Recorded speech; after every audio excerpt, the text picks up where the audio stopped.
Hey there, and welcome back. If you have found your way here at the end of a tiring day, with the lamps low and the house settling into its evening stillness around you, then you have arrived in just the right place, and there is nothing now that you need to do but rest. Tonight is one of those unhurried evenings made for slipping quietly out of your own time and into another, and the time I want to carry you back to is the grand and gilded age of Victoria, into the life of one of the Queen's own daughters, a princess born to every privilege the age could offer and marked, almost from the cradle, by a tenderness and a sorrow that would shape the whole of her brief and remarkable life. This is for anyone who has ever sat up through the night beside someone they loved, who knows what it is to be the one others lean on, who has felt the particular ache of giving and giving while the world looks elsewhere. So let your breathing slow. Let the weight of the day begin to lift from your shoulders. There is nothing here to follow or remember, only a life to be lived alongside for a few hours as you drift towards sleep. And by the time we reach the end of her story, you will understand how a princess who spent her days nursing the dying came at last to die herself on the strangest of all possible dates, the very anniversary, to the day, of the death that had broken her heart when she was young, and how this gentle woman, almost without meaning to, carried into the next century the seeds of two of the most terrible tragedies that would ever befall the crowned houses of Europe. Before we step back into her world, I would love to know where you are listening from tonight, and what hour it has reached where you are. Whether the rain is at your window or the night outside is still and clear, whether it is late in the evening or deep in the small hours, you are welcome to leave a word below if you feel like it, because I do read what you write, and there is a quiet companionship in knowing the places these stories travel out to in the dark. If these long journeys into other centuries are something you would like to find your way back to, you are welcome to subscribe, and then the next one will come and find you when you need it. There is no hurry about any of it. Just settle in now, and let me take you back. Picture this: a great palace in the heart of London, its long windows lit against the spring dusk, its corridors hung with portraits and warmed by coal fires, and somewhere within it, on an April evening in the year 1843, a young queen has just been delivered of her third child. Victoria is herself only 23. It's been 4 years on the throne, married not quite 3 years to the husband she adores, and the infant laid in the cradle is a daughter, the second girl in a nursery already filling year by year. They will name her Alice. Outside the palace walls stretches the largest city on earth, the smoking, restless capital of an empire that is spreading across the globe. But inside, in the warm hush of the royal nursery, there is only a sleeping child who knows nothing yet of crowns or empires or the long shadow that history will cast across her cradle.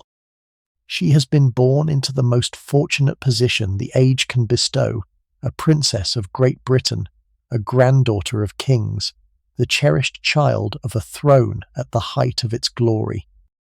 And she has been born, though no one in that bright room could know it, with a heart so tender that it would become, in the end, both the truest glory of her life and the instrument of its sorrow. Come closer. Let me show you the family she was born into. Let me tell you first about her father, for no single person shaped she and her world more than Prince Albert, and he is too often remembered now as a stiff portrait in a frock coat rather than the remarkable man he was. He had come to England as a poor and serious young German prince, married to the most powerful woman on earth, and he had set himself to earn a place that the Constitution gave him no right to, the place of partner and guide to the queen and reformer of the monarchy itself. He was a man of restless intellect and tireless industry, interested in everything, science and art and manufacture and education and the condition of the poor, and he poured himself into 1,000 projects with a high-minded earnestness that wore him out before his time. He it was who conceived the great exhibition that drew the world to London, who reorganised the royal estates and the royal finances, who laboured to make the crown a force for moral seriousness in the life of the nation. To his children he was a loving but exacting father, present in their lives to a degree most royal fathers never were, planning their education down to the smallest detail, playing with them and teaching them, and holding them always to a high and sometimes a crushing standard. He believed that his children must be made worthy of their station by hard work and moral training,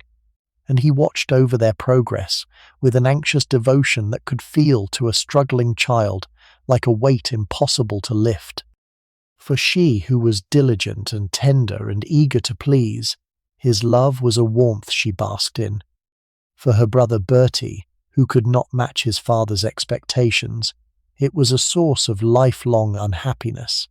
Albert was the son of that family, the fixed centre, the source of its order and its purpose, and the love between him and the Queen was so total, so all-consuming, that it left those who witnessed it half awed and half afraid, for it was difficult to see how a love so absolute could ever survive the parting that all affection must one day face.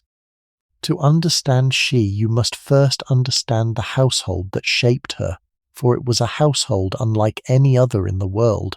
and unlike, in many ways, what the public imagined it to be. Her parents were the most famous couple on earth, Queen Victoria and her German husband Prince Albert, and together they had set themselves to build something new, a royal family that would be not merely splendid but good, a model of domestic virtue held up for a whole nation to admire. Albert, in particular, serious, high-minded, tirelessly industrious, believed that the monarchy could be saved and elevated only by the moral example of those who wore the crown, and he poured his formidable energy into the raising of his children with the same earnest devotion he brought to everything. The nursery at the heart of the royal residences was no place of idle luxury, but a kind of careful experiment in the making of useful, dutiful, well-instructed human beings, governed by timetables and lessons, and the watchful expectations of a father who loved his children deeply and demanded a great deal of them. Her mother, the Queen, was a more complicated presence in the nursery, and the children's experience of her was a mixture of love and awe and a certain weariness. Victoria adored her husband above all earthly things, and her feeling for her children, though real, was often overshadowed by that consuming devotion. She could be warm and playful, and she could be sharp, demanding, and quick to find fault, ruled by a temper and a will that had governed a nation since she was a girl of 18. She had strong views on the rearing of children and stronger views on the failings of her own, and she did not scruple to express them. She found the business of babies and breeding somewhat distasteful, disliked the disorder that small children brought, and could be exacting in her judgments of how her daughters looked and behaved and married. For a sensitive child like Alice, eager to be loved and quick to feel a coldness, her mother's variable warmth was something to be carefully navigated, and Alice learned early the art of pleasing and soothing the formidable woman at the head of the family. In later years after Albert's death, this same mother would lean upon Alice with a desperate need, and then, with the strange ingratitude that deep grief can breed, turn cool and critical towards the very daughter who had upheld her. The relationship between Victoria and Alice was, all through Alice's life, a difficult and shifting thing, charged with love and duty and disappointment on both sides, and much of Alice's restless search for meaningful work and meaningful affection elsewhere can be traced to the want of a simple, secure, unstinting maternal warmth at the centre of her own beginnings. She gave her own children, in time, exactly the close, tender mothering she had perhaps not quite received. There would be 9 children in all, born across the span of 17 years, and they arrived into a family life that moved with the seasons between a number of royal residences, some formal and public, and some kept as private retreats. The Queen and the Prince were devoted parents by the standards of their rank, far more present in their children's daily lives than most royal or even aristocratic parents of the day, and the family circle was, for all its formality and discipline, a genuinely loving one, bound together by real affection and by the powerful, almost worshipful bond between Victoria and Albert that stood at its centre. Into this circle, third in the long line, came the infant girl called Alice, and from her earliest years she found her own particular place within it. Each of these residences stamped itself on the children's memory and shaped the texture of their days, and they were a varied company of places. There was Windsor, the ancient castle on its hill above the Thames, vast and grey and steeped in centuries of royal history, grand and rather gloomy, the setting for the high ceremonial of the court. There was Buckingham Palace in the heart of London, the official residence, formal and busy, and surrounded by the noise of the growing capital. But the homes the children loved were the 2 that Albert had made into true family retreats, away from the press of public life. Osborne, on the Isle of Wight, was an Italian villa the prince had built overlooking the sea, with terraced gardens running down towards the water, and a private beach where the royal children bathed and dug and played, and a little Swiss cottage in the grounds where the princesses learned to cook and keep house and tend their own small garden plots. And there was Balmoral, the granite castle in the Scottish Highlands that the family loved beyond all the rest, set among the heather and the pine woods and the rushing rivers of Deeside, where the stiff formalities of the south fell away and life grew simpler and freer and closer to the land. There the children roamed the hills, learned a little of the ways of the Highland folk, and gathered in the firelit evenings while the wind moved over the moors outside. For she especially, with her love of the genuine and the unadorned, Balmoral was the dearest of all the homes, the place where she was happiest as a child, and the memory she carried as a kind of lost paradise into the duller landscapes of her later life.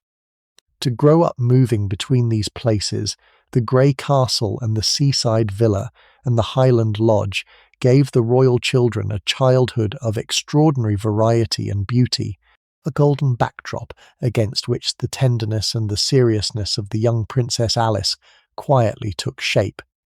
From the beginning, those who watched her grow remarked on the same thing, a sweetness and a softness of heart that set her apart even among a houseful of children. Her elder sister was dazzlingly clever, and her elder brother troublesome and anxious. Alice was the tender one, the comforter, the child who felt the pains of others as her own, and could not bear to see anyone unhappy. She was sensitive almost to a fault, easily moved to tears, quick to sympathy, drawn instinctively to whoever in the room was suffering or left out.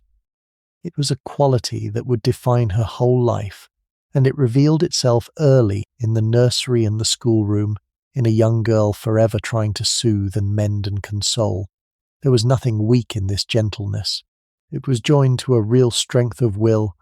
and a deep seriousness of mind.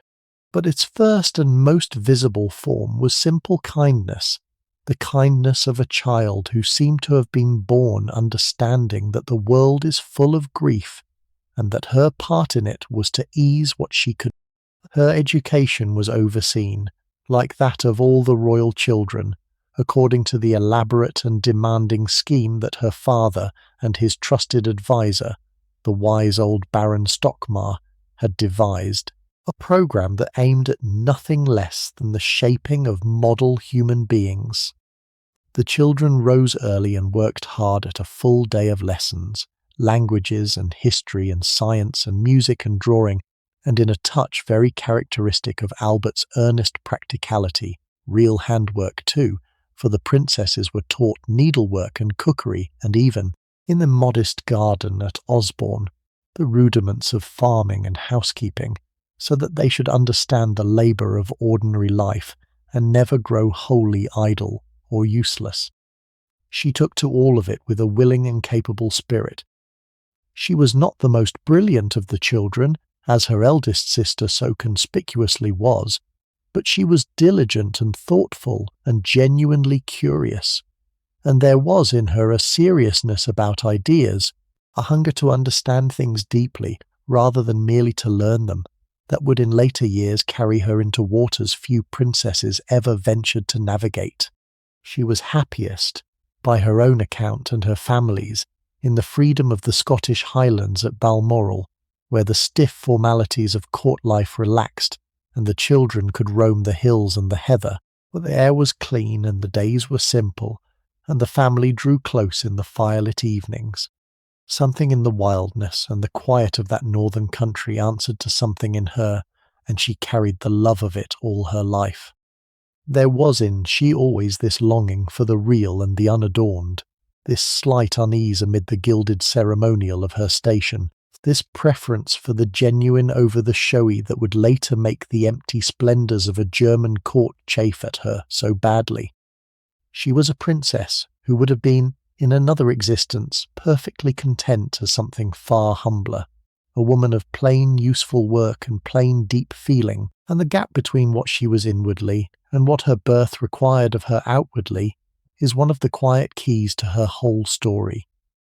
The daily life of the royal nursery and schoolroom was governed by a discipline that would astonish a modern parent, a careful regime of lessons and improvement that ran from early morning through the day. The children were taught by governesses and tutors under the close supervision of their father and the wise old Baron Stockmar, and the curriculum was broad and demanding, languages above all, for the children grew up speaking English and German with equal ease and learning French besides, and then history and geography and arithmetic and science and music and drawing, the whole apparatus of a serious education pressed upon them from their earliest years. There was little idleness permitted, and a great deal expected, and the gentle pressure of their father's hopes lay upon every lesson. What set this royal education apart, and what marked it with Albert's particular genius, was its insistence on the practical and the useful alongside the scholarly. The princes were taught carpentry and the princesses needlework and cookery, and the keeping of a house. At the Swiss cottage at Osborne, the royal children grew vegetables in their own garden plots and sold the produce to their father at proper prices, learning the value of money and labour. They were schooled to understand the lives of ordinary working people, and never to imagine themselves above honest work. It was an upbringing designed to produce not idle ornamental royalty, but useful, grounded, dutiful human beings, and in she it took deep root. The practical skills, the respect for labour, the sense that a princess owed service rather than merely receiving homage, the whole earnest improving spirit of her father's scheme, became the foundation of the working, serving, nursing woman she would grow into, and her later devotion to hospitals and the poor and the training of women flowed directly from the values pressed upon her in that demanding royal schoolroom. The brothers and sisters among whom she grew up were a varied and gifted, and in time a scattered and tragic company, and Alice's place among them was a particular one. Eldest came Victoria, called Vicky within the family, the firstborn and the prodigy, a child of such formidable intelligence that her father lavished upon her his closest attention and highest hopes, and who would be married off at 17 to the heir of Prussia, and sent away to Berlin to become, in time, a German empress. Vicky was Alice's elder by 3 years, and something of a brilliant elder model, and the two sisters, for all their differences of temperament, were bound by deep affection and a lifelong stream of letters. Next came the eldest son and heir, Albert Edward, known as Bertie, the future king, a warm-hearted, pleasure-loving boy who struggled and chafed under the crushing weight of his father's educational expectations and the constant sense that he was a disappointment, and who would grow into the genial wayward Prince of Wales. Between the dazzling sister and the troubled brother, Alice occupied a gentler middle ground close to both, taking sides with neither, the peacemaker and the confidant. The destinies of these brothers and sisters, scattered as they would be across the thrones and courts of Europe, make a kind of map of the age, and she grew up among them all before the great dispersal began. Vicky, the eldest, would become the crown princess and then briefly the Empress of Germany, and the mother of the headstrong Kaiser, whose ambitions would one day drag Europe into the catastrophe of the First World War, so that the gentle sister of the nursery became the parent of one of the century's most fateful men. Bertie, the troubled heir, would in time put off his wayward youth and reign for a brief, brilliant decade as King Edward VII, the genial, sociable monarch of a new century. The others, too, would take their places in the dynastic order, Helena and Louise and Arthur and the rest, marrying into the great houses or serving the crown at home, each a thread in the vast family web that Victoria was weaving across the continent. Two of the younger ones cast a particular shadow over the family story, for they carried in different ways the marks of its hidden sorrows. Leopold, the youngest son, was afflicted like Alice's own son Fritty would be with the bleeding sickness, and lived his short, clever life under its constant threat before it carried him off in early manhood, the disease declaring itself in the male line of Victoria's own children as it would in her grandchildren. And Beatrice, the baby of the family, born when Alice was already a girl of 14, would be kept so close by her widowed mother that she was scarcely allowed a life of her own, the price of being the youngest daughter of a grieving queen, who could not bear to be left alone. Ad lauricatate. To have grown up the middle child of such a family, between the brilliant empress-to-be and the future king, among brothers and sisters destined for thrones and tragedies, was to stand near the centre of the royal history of the coming age, though no one in that nursery could have read the future written in those young faces. She took her quiet place among them, the tender one, the peacemaker, neither the most brilliant nor the most favoured, and went out from among them to her own modest German marriage while they rose to their grander destinies. Yet hers, in the long reckoning, would prove one of the most consequential lives of them all, for the threads that ran out from the gentle middle daughter would reach as far and weigh as heavily as any that ran from her more celebrated brothers and sisters. Thoughts? After these three elder children came the others, arriving at intervals through Alice's childhood and youth, each with a character of their own. There was Alfred, called Affy, the second son, who would go to sea in the navy. Helena, sturdy and practical. Louise, the beauty, artistic and headstrong. Arthur, the soldier, his mother's favourite. Leopold, the youngest son, frail and clever and afflicted, as the family would slowly come to understand, with the mysterious bleeding sickness that ran in the blood of the women of the line. And last of all, Beatrice, the baby of the family, born when Alice was already 14, the cherished youngest, who would never be allowed to leave her widowed mother's side. Amid this long line of brothers and sisters, Alice moved as a kind of second mother almost from girlhood, the one who tended the younger ones, who nursed them through their childish illnesses, who soothed their quarrels and dried their tears. The role of the family's nurse and comforter, which the wider world would one day come to know her by, was one she had been rehearsing in the royal nursery since she was old enough to hold a smaller child's hand. It is worth pausing to take in the sheer reach of the family into which she was born. For Victoria and Albert's children would be scattered across the thrones of Europe in a way that made their mother, in time, the grandmother of half the continent's royalty. The marriages of the 9 children were planned as instruments of policy, binding the British crown to the royal houses of Germany and beyond, and the descendants of that fertile family would sit upon the thrones or stand beside them in Germany, Russia, Greece, Spain, Romania, and more, a vast web of cousins linked by blood across every frontier.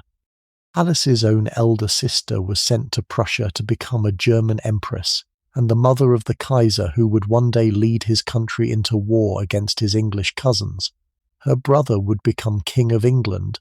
and she herself was to be one strand in this great dynastic web, married into a minor German house, and destined to send her own children onward into the imperial families of the continent. Nedra? There is a poignancy, looking back, in this picture of the close-knit royal family of the 1850s, the brothers and sisters playing together at Osborne and Balmoral, all unaware that they were the seeds of a continental dynasty whose branches would one day be set at war with one another, whose thrones would fall in revolution and slaughter, whose blood would carry both the proud lines of European monarchy and the hidden flaw of a deadly disease. The children who tended one another in the royal nursery would become emperors and queens and the parents of emperors and queens, and also, some of them, the victims of the century's most terrible upheavals. Alice, the gentle middle daughter, stood near the centre of this web, and the threads that ran out from her to Russia and to Britain, to tragedy and to survival, would prove among the most consequential of them all. But all that lay far ahead, for now there were only the children, and the homes they loved, and the ordinary sunlit business of growing up at the summit of the world. We should dwell for a moment on the image that this family presented to the watching nation, for the idea of the royal family as a model of domestic virtue was itself a deliberate creation, and one that shaped the expectations she grew up under. Victoria and Albert had set out, quite consciously, to make the monarchy respectable and exemplary, to present to the public not the disreputable, dissipated royalty of earlier reigns, but a picture of wholesome domestic life, devoted parents and dutiful children gathered in virtuous domestic happiness. The new art of photography and the popular press carried this image into countless homes, where the royal family became a kind of pattern of how a good household ought to be,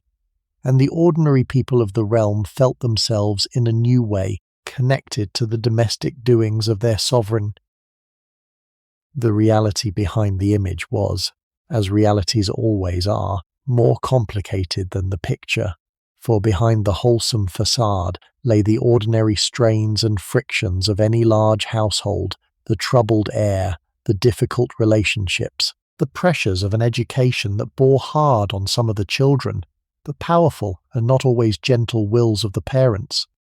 The model family was a true achievement, and also in part a performance, a public face maintained over private complications, and the children grew up conscious of being watched, of representing something, of carrying the weight of an ideal that their actual selves could not always sustain. For a sensitive child, this consciousness of being on display, of having to embody a public virtue, added its own subtle pressure to the ordinary trials of growing up. She absorbed both the substance and the strain of this exemplary family ideal, and carried them into her own life in ways that ran deep. The genuine domestic devotion of her parents became the model for her own intense mothering.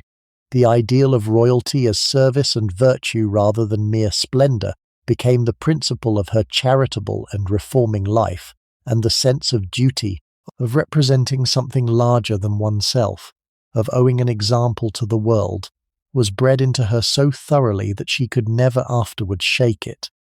She was, in the best sense, her parents' daughter, the truest inheritor among all the children of the ideal of useful, dutiful, virtuous royalty that her father had laboured to create,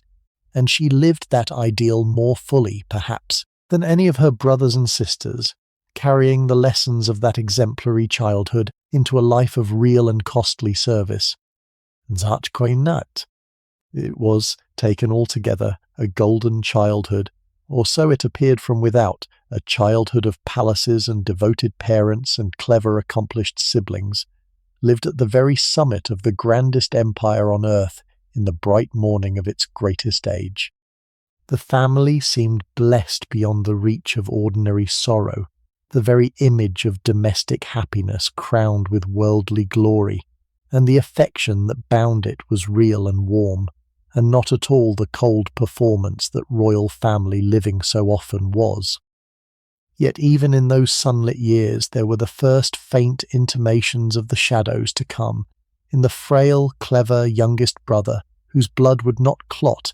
in the troubled air already straining against his fate, and above all, in the almost unnatural intensity of the bond between the Queen and her husband, a love so total that it was difficult to imagine how the one could ever survive the loss of the other. The children, of course, saw none of this. They saw only their parents, their home, their lessons and their games, the settled order of a world that seemed as though it must go on forever. And she, the tender middle daughter, grew up inside that golden order entirely unaware that she was being prepared, by her own nature, for the day when the order would shatter and someone would be needed to hold the broken pieces together. The first great change in Alice's world came when she was 15, and it came in the form of a wedding that emptied a place at her side.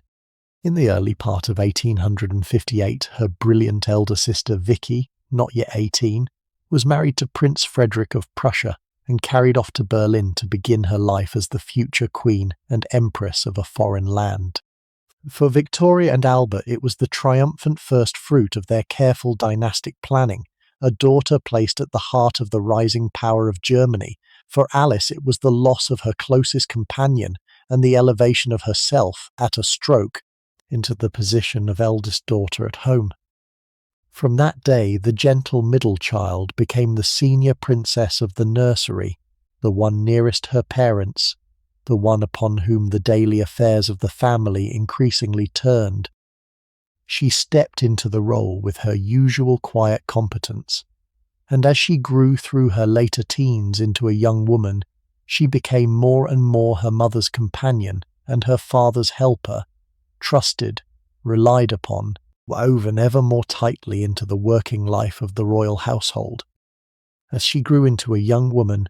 she took on more and more of the round of duties that fell to a princess of her rank, and the texture of that life is worth pausing over, for it was a curious blend of splendour and constraint. That there were the public appearances and the ceremonies, the drawing rooms and the formal dinners, the long hours of standing and smiling and making gracious conversation that were the visible work of royalty, and there were the private duties of attendance on her parents, the reading aloud, the music in the evenings, the companionship that a daughter owed. It was a life lived always in the public eye and always to a script, hedged about with etiquette and precedence, in which spontaneity was a luxury and privacy, a thing snatched in the gaps of an ordered day.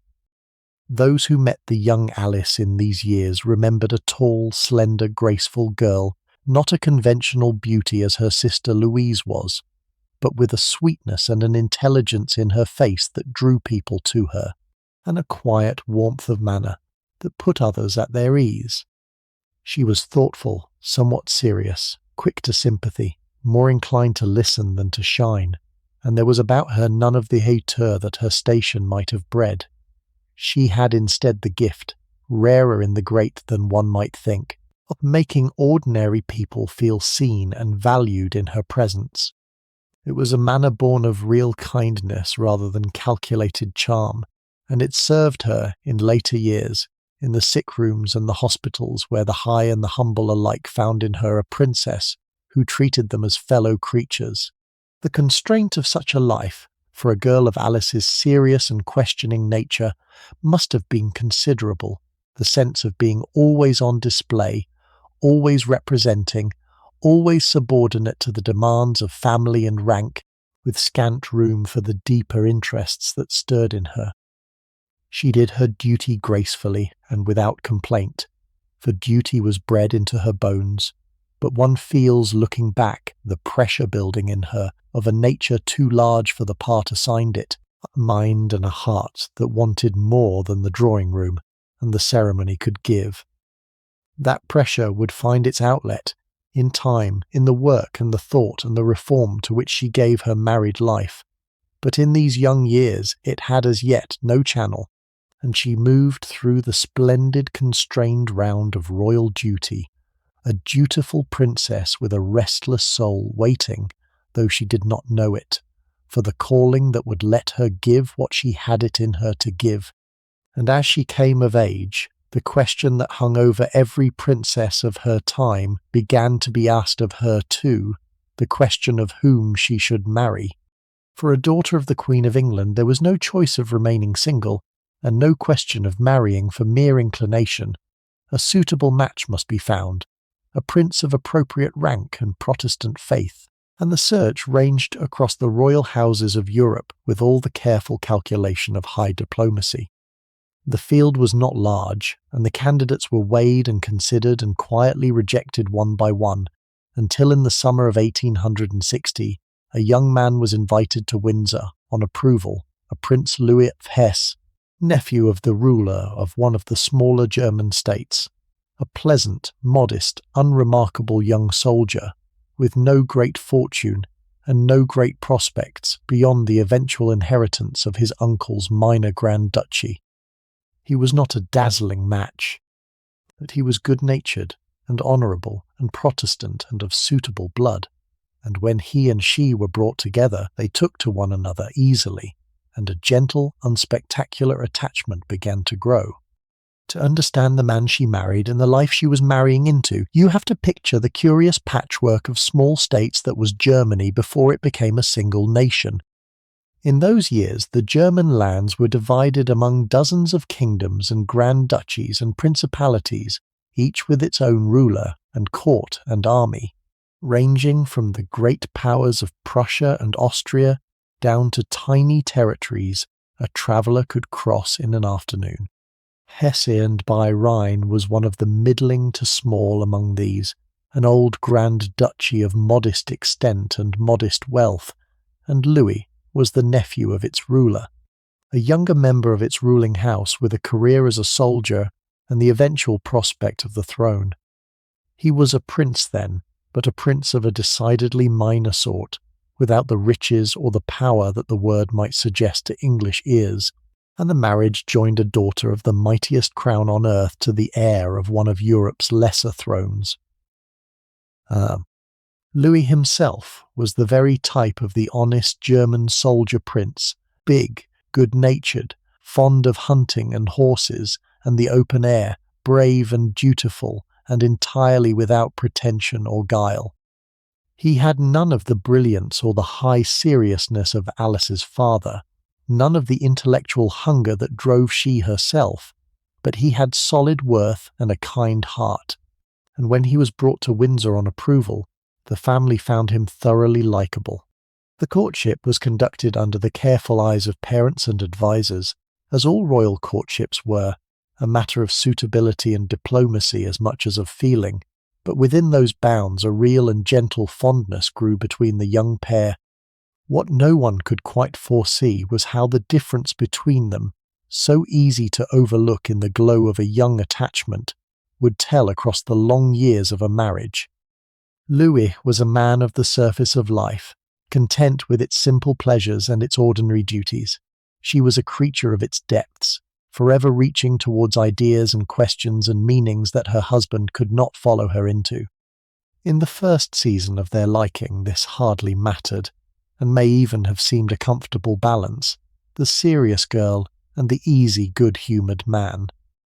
Only with time would the imbalance reveal itself as the central sorrow of her domestic life, the loneliness of a deep nature yoked to a shallow one, however kind. But all that was hidden in the future, and for now there was only a pleasant young soldier prince and a thoughtful princess, and the gentle beginnings of an affection that her family was happy to bless. There was nothing of grand passion in it, but there was real liking, and for a princess in her position, real liking was as much as could reasonably be hoped for. Louis was kind, straightforward, fond of the outdoor soldierly pursuits of his class, a thoroughly decent man of no particular brilliance or depth, and she, clever and serious and hungry-minded as she was, seems to have seen in him a safe and amiable harbour rather than a meeting of souls. her parents approved. He was not ambitious. He would take their daughter to a quiet German court rather than a great throne, and he seemed likely to make her a steady and affectionate husband. And so, in the spring of 1861, when she had just turned 18, the engagement was settled and announced, and the family looked forward to a wedding in the summer of the following year, and to seeing their tender second daughter comfortably and respectably established. It seemed the gentlest and most ordinary of royal arrangements, a modest match for the modest daughter, and no one looking at that hopeful spring could have guessed how soon and how terribly the whole bright family world was about to come apart. For the year 1861, which had opened so hopefully with Alice's engagement, was to become the most catastrophic year in the whole history of that family, the year in which the golden age ended and the long darkness began, and the first blow fell in the spring. In March, the Queen's mother, the old Duchess of Kent, Alice's grandmother, fell gravely ill, and as the end approached, it was Alice, the family's natural nurse, who took her place at the dying woman's bedside.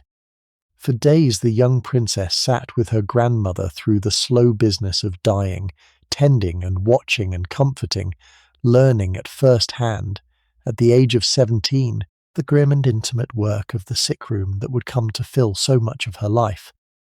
When the old lady died, the grief that descended upon Victoria was frightening in its intensity, a storm of mourning out of all proportion to the loss of an aged mother, and the family had its first alarming glimpse of the abyss of sorrow that lay within the Queen,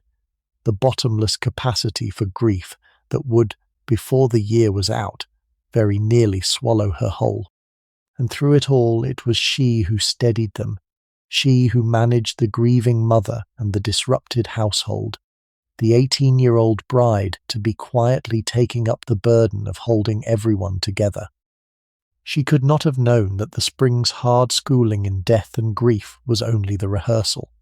For as that terrible year wore on towards its close, a far greater shadow began to gather over Windsor, around the one figure whose loss the family could least imagine surviving. Prince Albert, the tireless father, the moral centre of the whole household, the husband whose bond with the Queen was the sun around which their world turned, had not been well for some time. He was worn down by years of overwork and worry, by the ceaseless labour he imposed upon himself and the anxieties that gnawed at him, in particular his bitter distress over the latest scandals of his wayward son Bertie. His health, never robust, was failing, and through the damp cold autumn of that year he grew steadily weaker, troubled by aches and sleeplessness, and a creeping exhaustion that he could not shake. At first no one was greatly alarmed, for he had often been unwell and had always recovered, and the gravity of what was happening crept up on the household by slow degrees. But the illness deepened, and as the year turned towards December, it became clear that something was badly wrong, and that the indestructible father, the fixed point of all their lives, was in real and growing danger. What followed was a fortnight that would mark she for the rest of her days. As the prince sank into the grip of the fever that the doctors named, after their fashion, a typhoid, and that they were powerless to treat, it was his second daughter who took the central place at his side. The Queen, distraught and increasingly unable to face the truth of what was happening, could not bring herself to sit the long watches of the sick room. The doctors hedged and reassured, and would not say plainly how grave the danger was, and so it fell, as such things so often fell, to she, 18 years old, to be the steady nurse and the clear eye in that failing house. She tended her father through the worst of it with a composure and a tenderness that astonished those around her, sitting by his bed, reading to him, soothing him in the long fevered nights, managing the comings and goings, sparing her mother what could be spared. It was said that when the dying prince wished to hear music, she went to the next room and played a hymn upon the piano for him, and that he listened with his eyes closed, and it was she, more than anyone, who understood before the others would admit it that he was not going to recover, and she who quietly sent word that her brother Bertie should be summoned from Cambridge to his father's side. Worth understanding here is how helpless the medicine of that age was against the disease that was killing Albert, for it casts a hard light on the whole tragedy and on the work she would later give her life to. The doctors who attended the prince could name his illness after their fashion, calling it a fever of the typhoid kind, but naming it was nearly the limit of their power, for they had no means to fight it, no understanding yet of the germs that caused such fevers, no antibiotics, no effective treatment beyond rest and nursing, and the application of remedies that did as much harm as good. Typhoid was a disease of bad water and poor sanitation, and it struck rich and poor alike, sweeping through the grandest houses as readily as the meanest, and against it the most eminent physicians in the kingdom could do little but watch and wait and hope. That the husband of the Queen of England, with all the resources of the realm at his disposal, could be carried off by a fever in his early 40s shows how thin, in that age, was the line between life and death.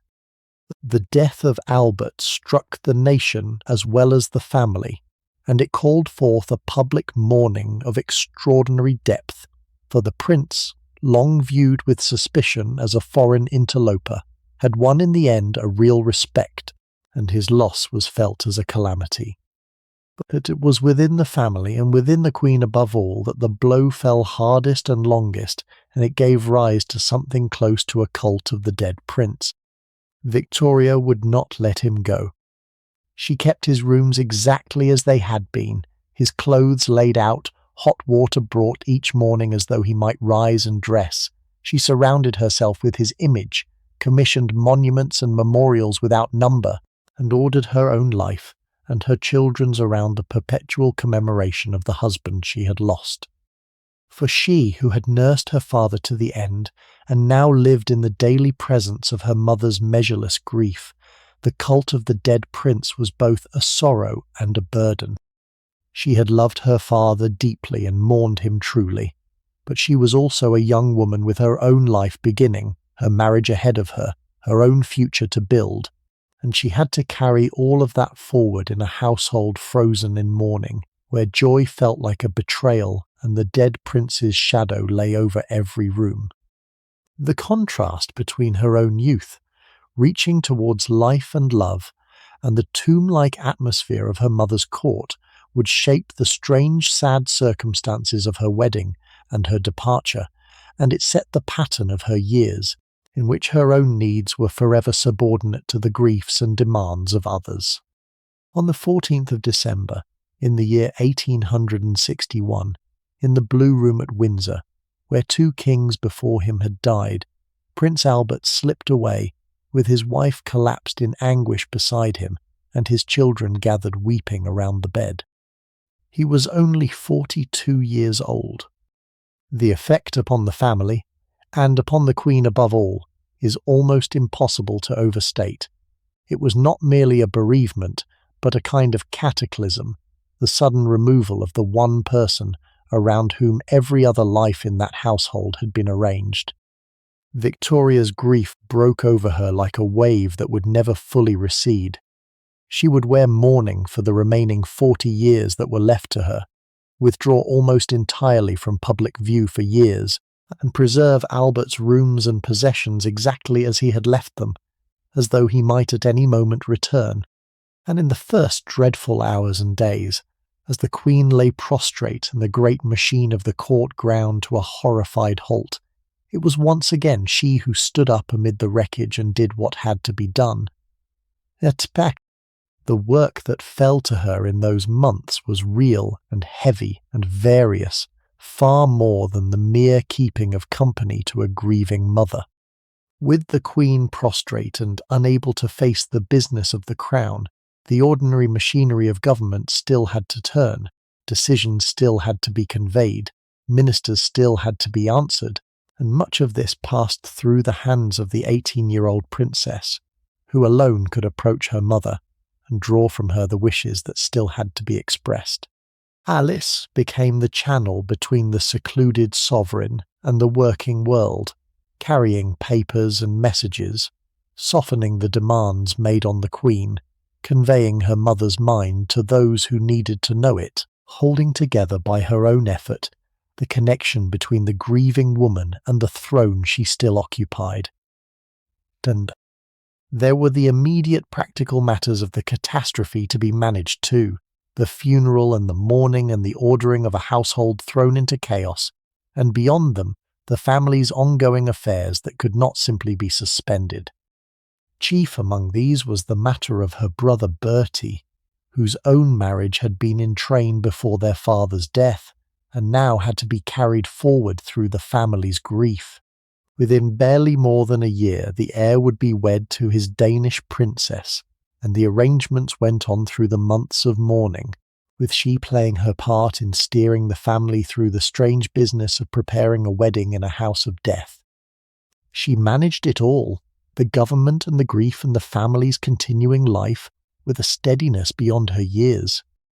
That a girl barely out of the schoolroom should have carried such a weight, should have been the functioning centre of a paralysed court, and the prop of a broken queen, and the manager of a family's affairs all at once, is the measure of what was in her, and it was noticed and remembered by those who saw it, even if it was not always afterward repaid. She gave that half-year of her young life wholly to others, set aside her own grief and her own approaching marriage to be the strong one when strength was needed, and asked nothing for herself. It was the pattern of her whole life laid down at the start, the giving without stint to those who leaned on her, and it earned her, then as later, more reliance than gratitude.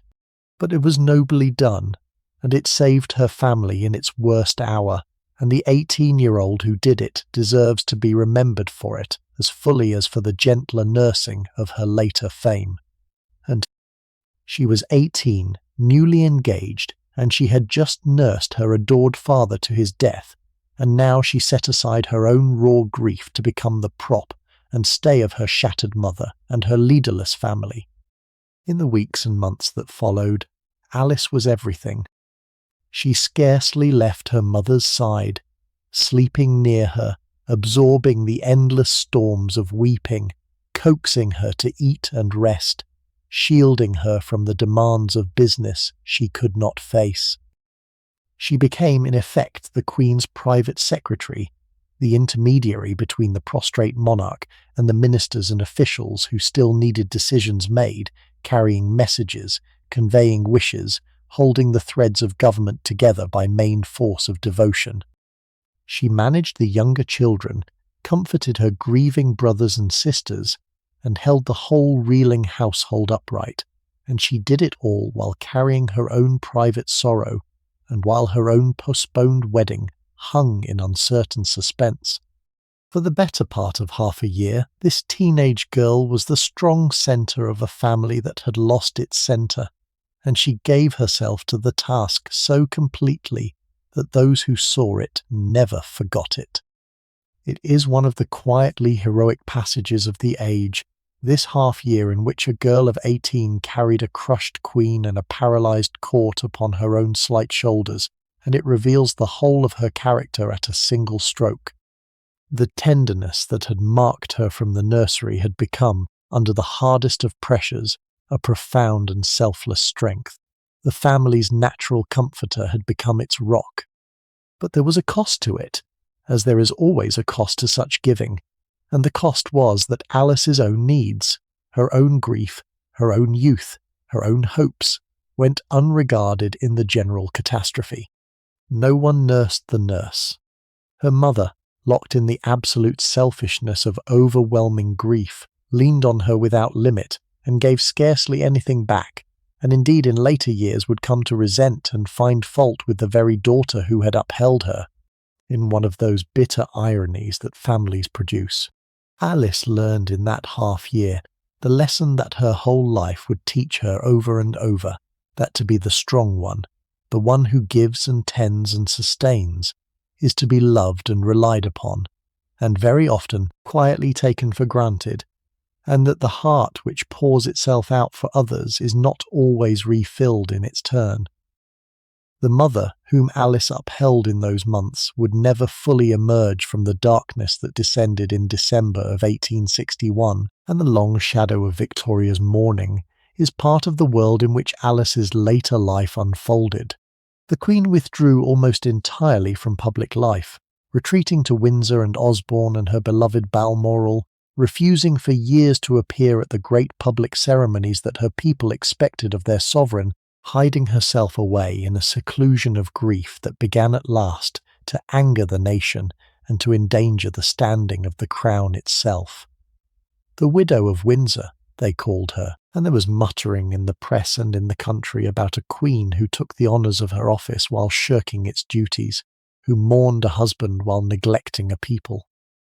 For her children, this prolonged maternal grief was a heavy thing to live alongside. Their mother was wrapped in a sorrow that left scant room for their own lives and needs, that demanded their constant sympathy and service while giving back, in the way of ordinary warmth and attention, less and less.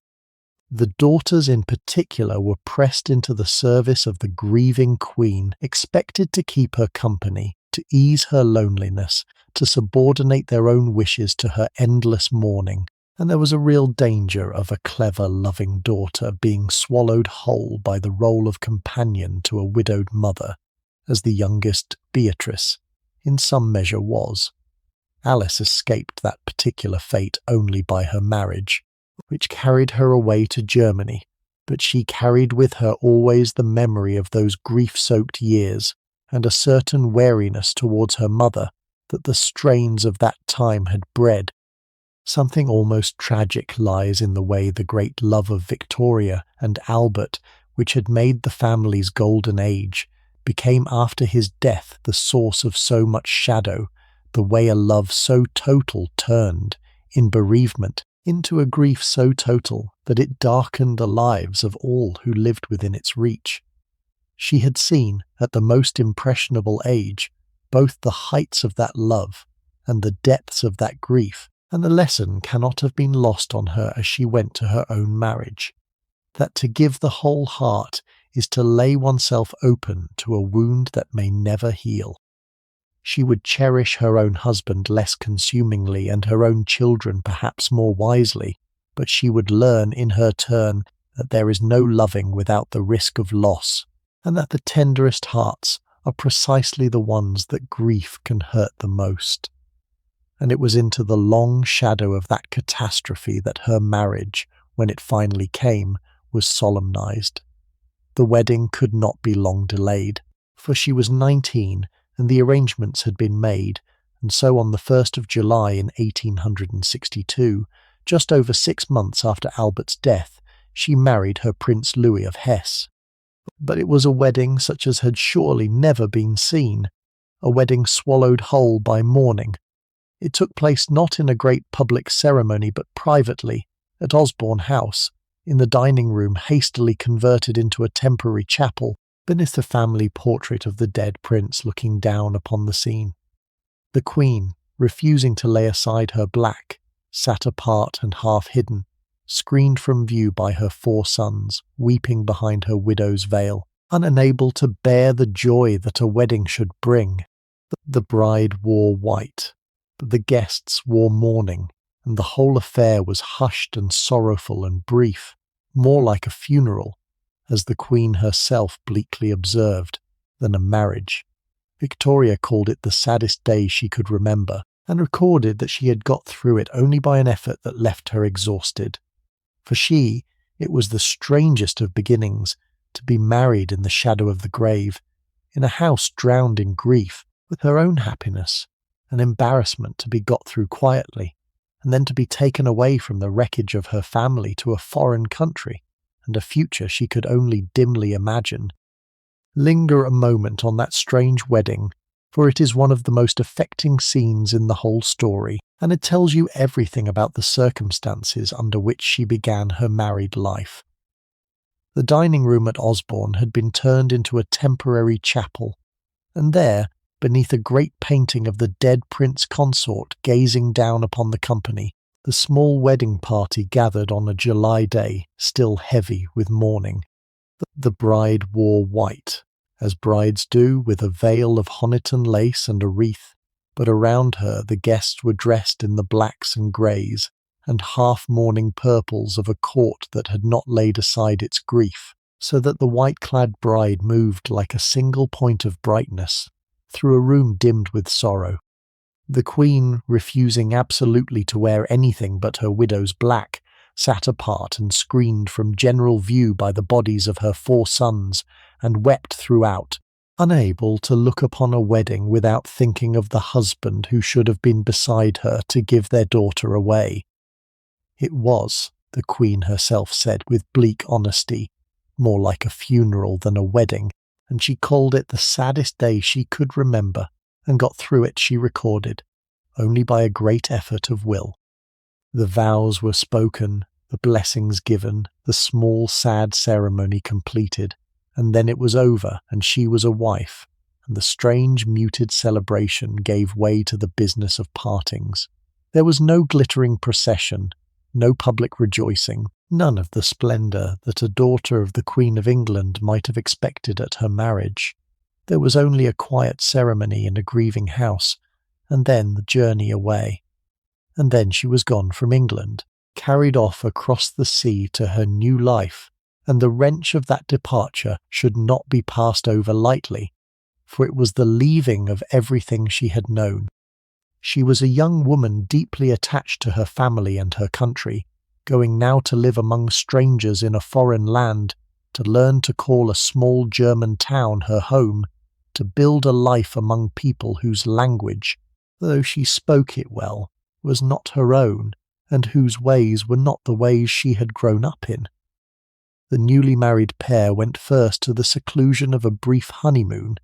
and then made their way to Germany, to the duchy that was now to be Alice's country, and the gates of her childhood closed behind her. The arrival in Darmstadt can have done nothing to lift her spirits, for the contrast between what she had left and what she had come to was stark, and the welcome was cool. She came from the greatest court in the world to a modest provincial one, from boundless wealth to careful economy, from the warmth of a large family to the isolation of a stranger in a closed society that had been prejudiced against her before she came. The first sight of her new home, the cramped quarters, the narrow round, the watchful unfriendly court, must have brought home to her, as nothing before could quite have done, the full reality of the bargain her marriage had been, the exchange of the brilliant world of her birth for the small grey world of her future. She did not complain, or not much, for she had been raised to duty, and she meant to make the best of what was given her. But the homesickness of those early months in Germany runs through her letters home like a low, persistent ache. She missed her family, her country, the familiar scenes of her childhood, the warmth and the wealth and the larger life she had left behind, and she set herself, with the quiet courage that was her nature, to build in this alien place a life that could hold meaning and purpose for her. It would take time, and it would never be the life she might have had, but she would build it out of her children and her work and her own deep resources, and make of her exile, by sheer force of character, something more than the mere sad diminishment it might so easily have become. The journey away from England was the journey into the real trial of her years, and she went towards it, as she went towards everything, with more courage than complaint. And so she passed out of the family she had upheld and into the existence that waited for her in Germany, married in the shadow of one death, and travelling towards a future that would hold so many more. The contrast between the brilliant world she had been born into and the modest one she was entering, between the splendour her rank might have commanded and the muted, sorrowful, brief ceremony that had in fact joined her to her husband, was a fitting overture to the whole of her married years, which would so often fall short of what her birth had seemed to promise. She went to Hesse, not as a triumphant princess crowned with celebration, but as a young woman quietly married in a house of mourning and carried off to a small foreign court, and the gap between the grandeur of her origins and the muted reality of her fate, opened on that strange wedding day, would never quite close again. The country to which Louis carried his new bride was a revelation, and not a happy one. Hesse, or more exactly the Grand Duchy of Hesse and by Rhine, was one of the many small German states that still dotted the map of Central Europe in those years before the Great Unification, a minor principality of modest size and modest means, and its capital, Darmstadt, was a sleepy provincial town that could not have stood in greater contrast to the imperial splendours she had left behind. She had been raised in the richest court on earth, amid palaces and ceremony and the boundless resources of the British Crown. She came now to a modest German residence town where the Grand Ducal family lived in comparatively straitened circumstances, where the society was narrow and stiff and provincial, where the promised new palace had not been built because the townspeople resented the expense, and where, as her own father had shrewdly foreseen, the modest fortune she brought would not stretch to any great things. Albert had remarked before his death that in so small a realm his daughter would not be able to do much, and the observation proved exact. Darmstadt, the town that was now to be her home, was a pleasant enough place by the standards of provincial Germany,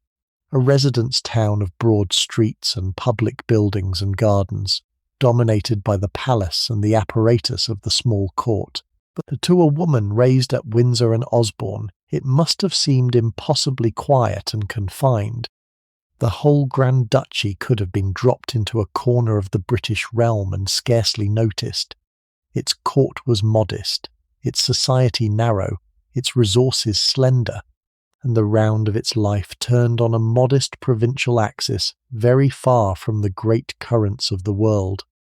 The Grand Ducal family lived in a style that was comfortable but by no means lavish, hedged about by the careful economies that a small state's revenues imposed,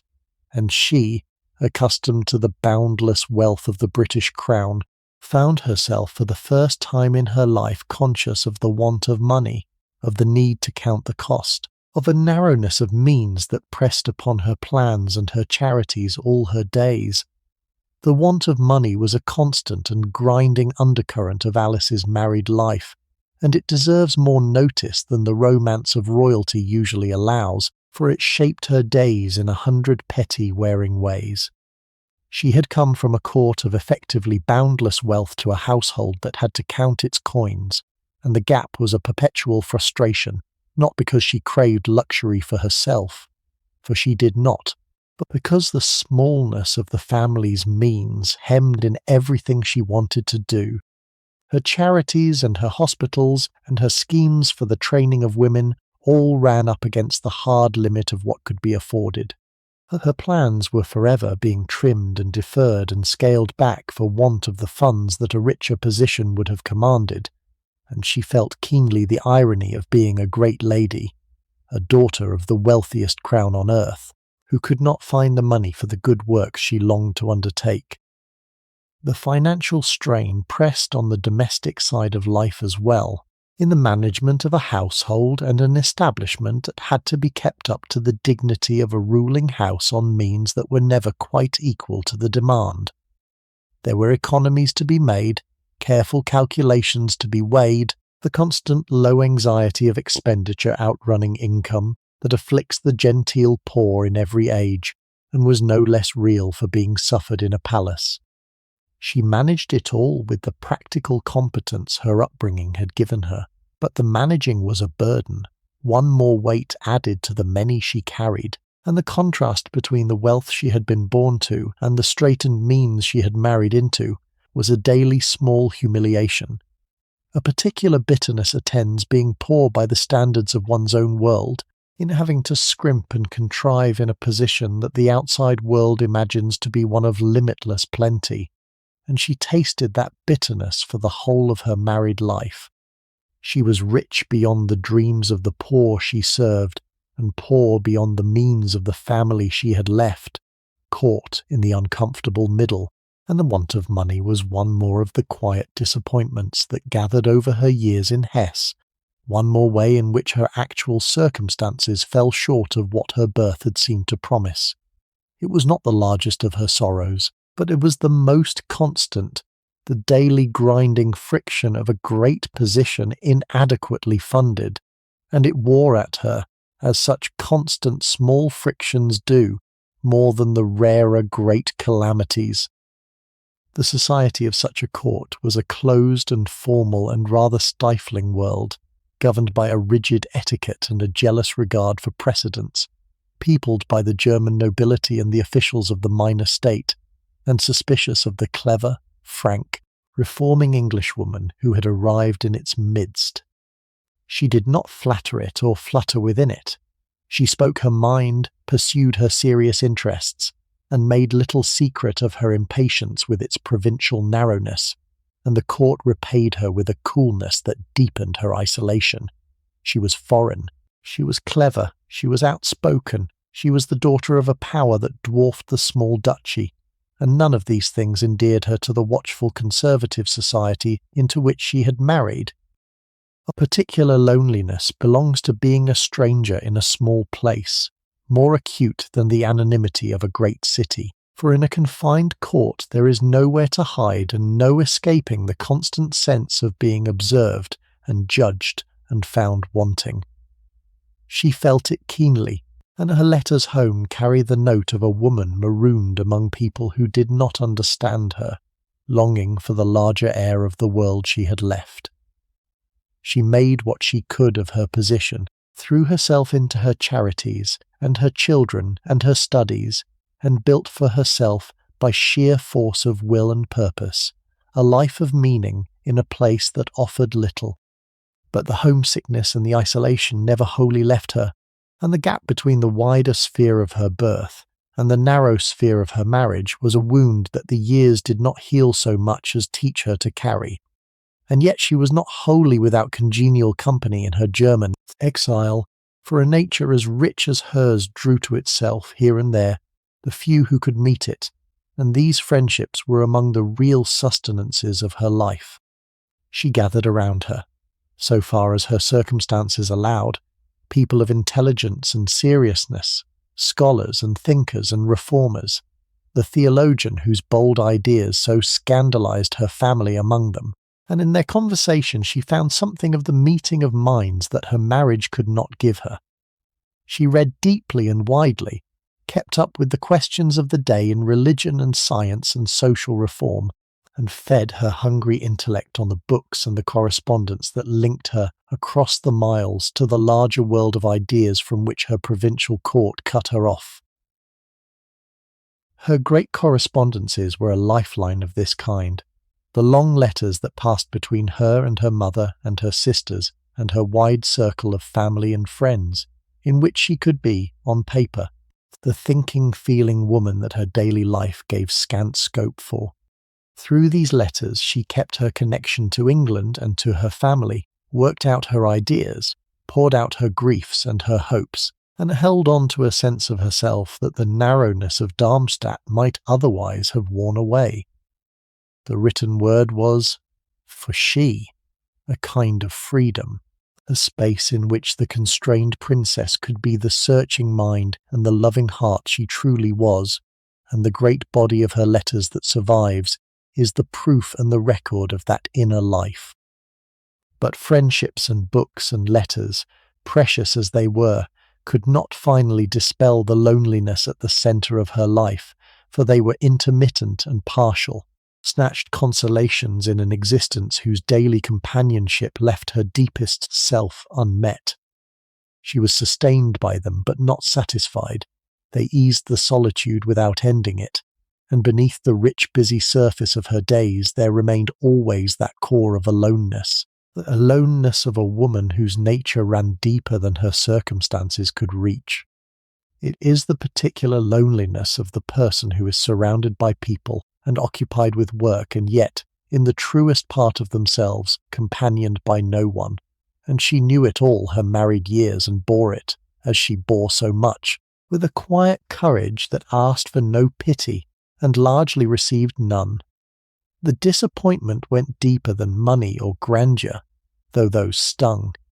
It was that she, with her quick, serious, hungry mind, and her deep need for meaningful occupation, found herself set down in a place that offered her at first almost nothing to feed upon. The court of Darmstadt was dull, hidebound, and suspicious of the clever, opinionated young Englishwoman who had arrived in its midst, and she was, from the beginning, not much like there. The resentment over the unbuilt palace had soured the town against her before she even came. Her foreign ways and her intellectual interests and her habit of frank speech did nothing to win it round. She was homesick for England and for her family, isolated in a society that did not understand her, married to a kind man who could not share the life of her mind, and acutely conscious, all the time, of how far she had fallen from the brilliant world of her birth into this quiet provincial backwater. The early years in Hesse were, beneath their placid surface, years of a deep and growing loneliness. For the truth about her marriage, which would only become clearer with time, was that she had married a good man who was not her equal, and that the gap between them was the gap that matters most. Louis was everything that was decent and amiable. He was brave, honest, affectionate, faithful, fond of his wife and devoted to his children, a thoroughly admirable man of his soldierly, unintellectual kind. But he had no interest in the things that consumed she, no taste for ideas, no curiosity about the questions of religion and science and reform that increasingly gripped her, no capacity to be the companion of her restless, searching mind. He was content with the simple pleasures of hunting and soldiering and the small routines of his small court. She was reaching always towards something larger, something deeper, some real work and real thought that her position and her marriage could not supply. They loved each other in their fashion, and the marriage was never a bitter or a broken one.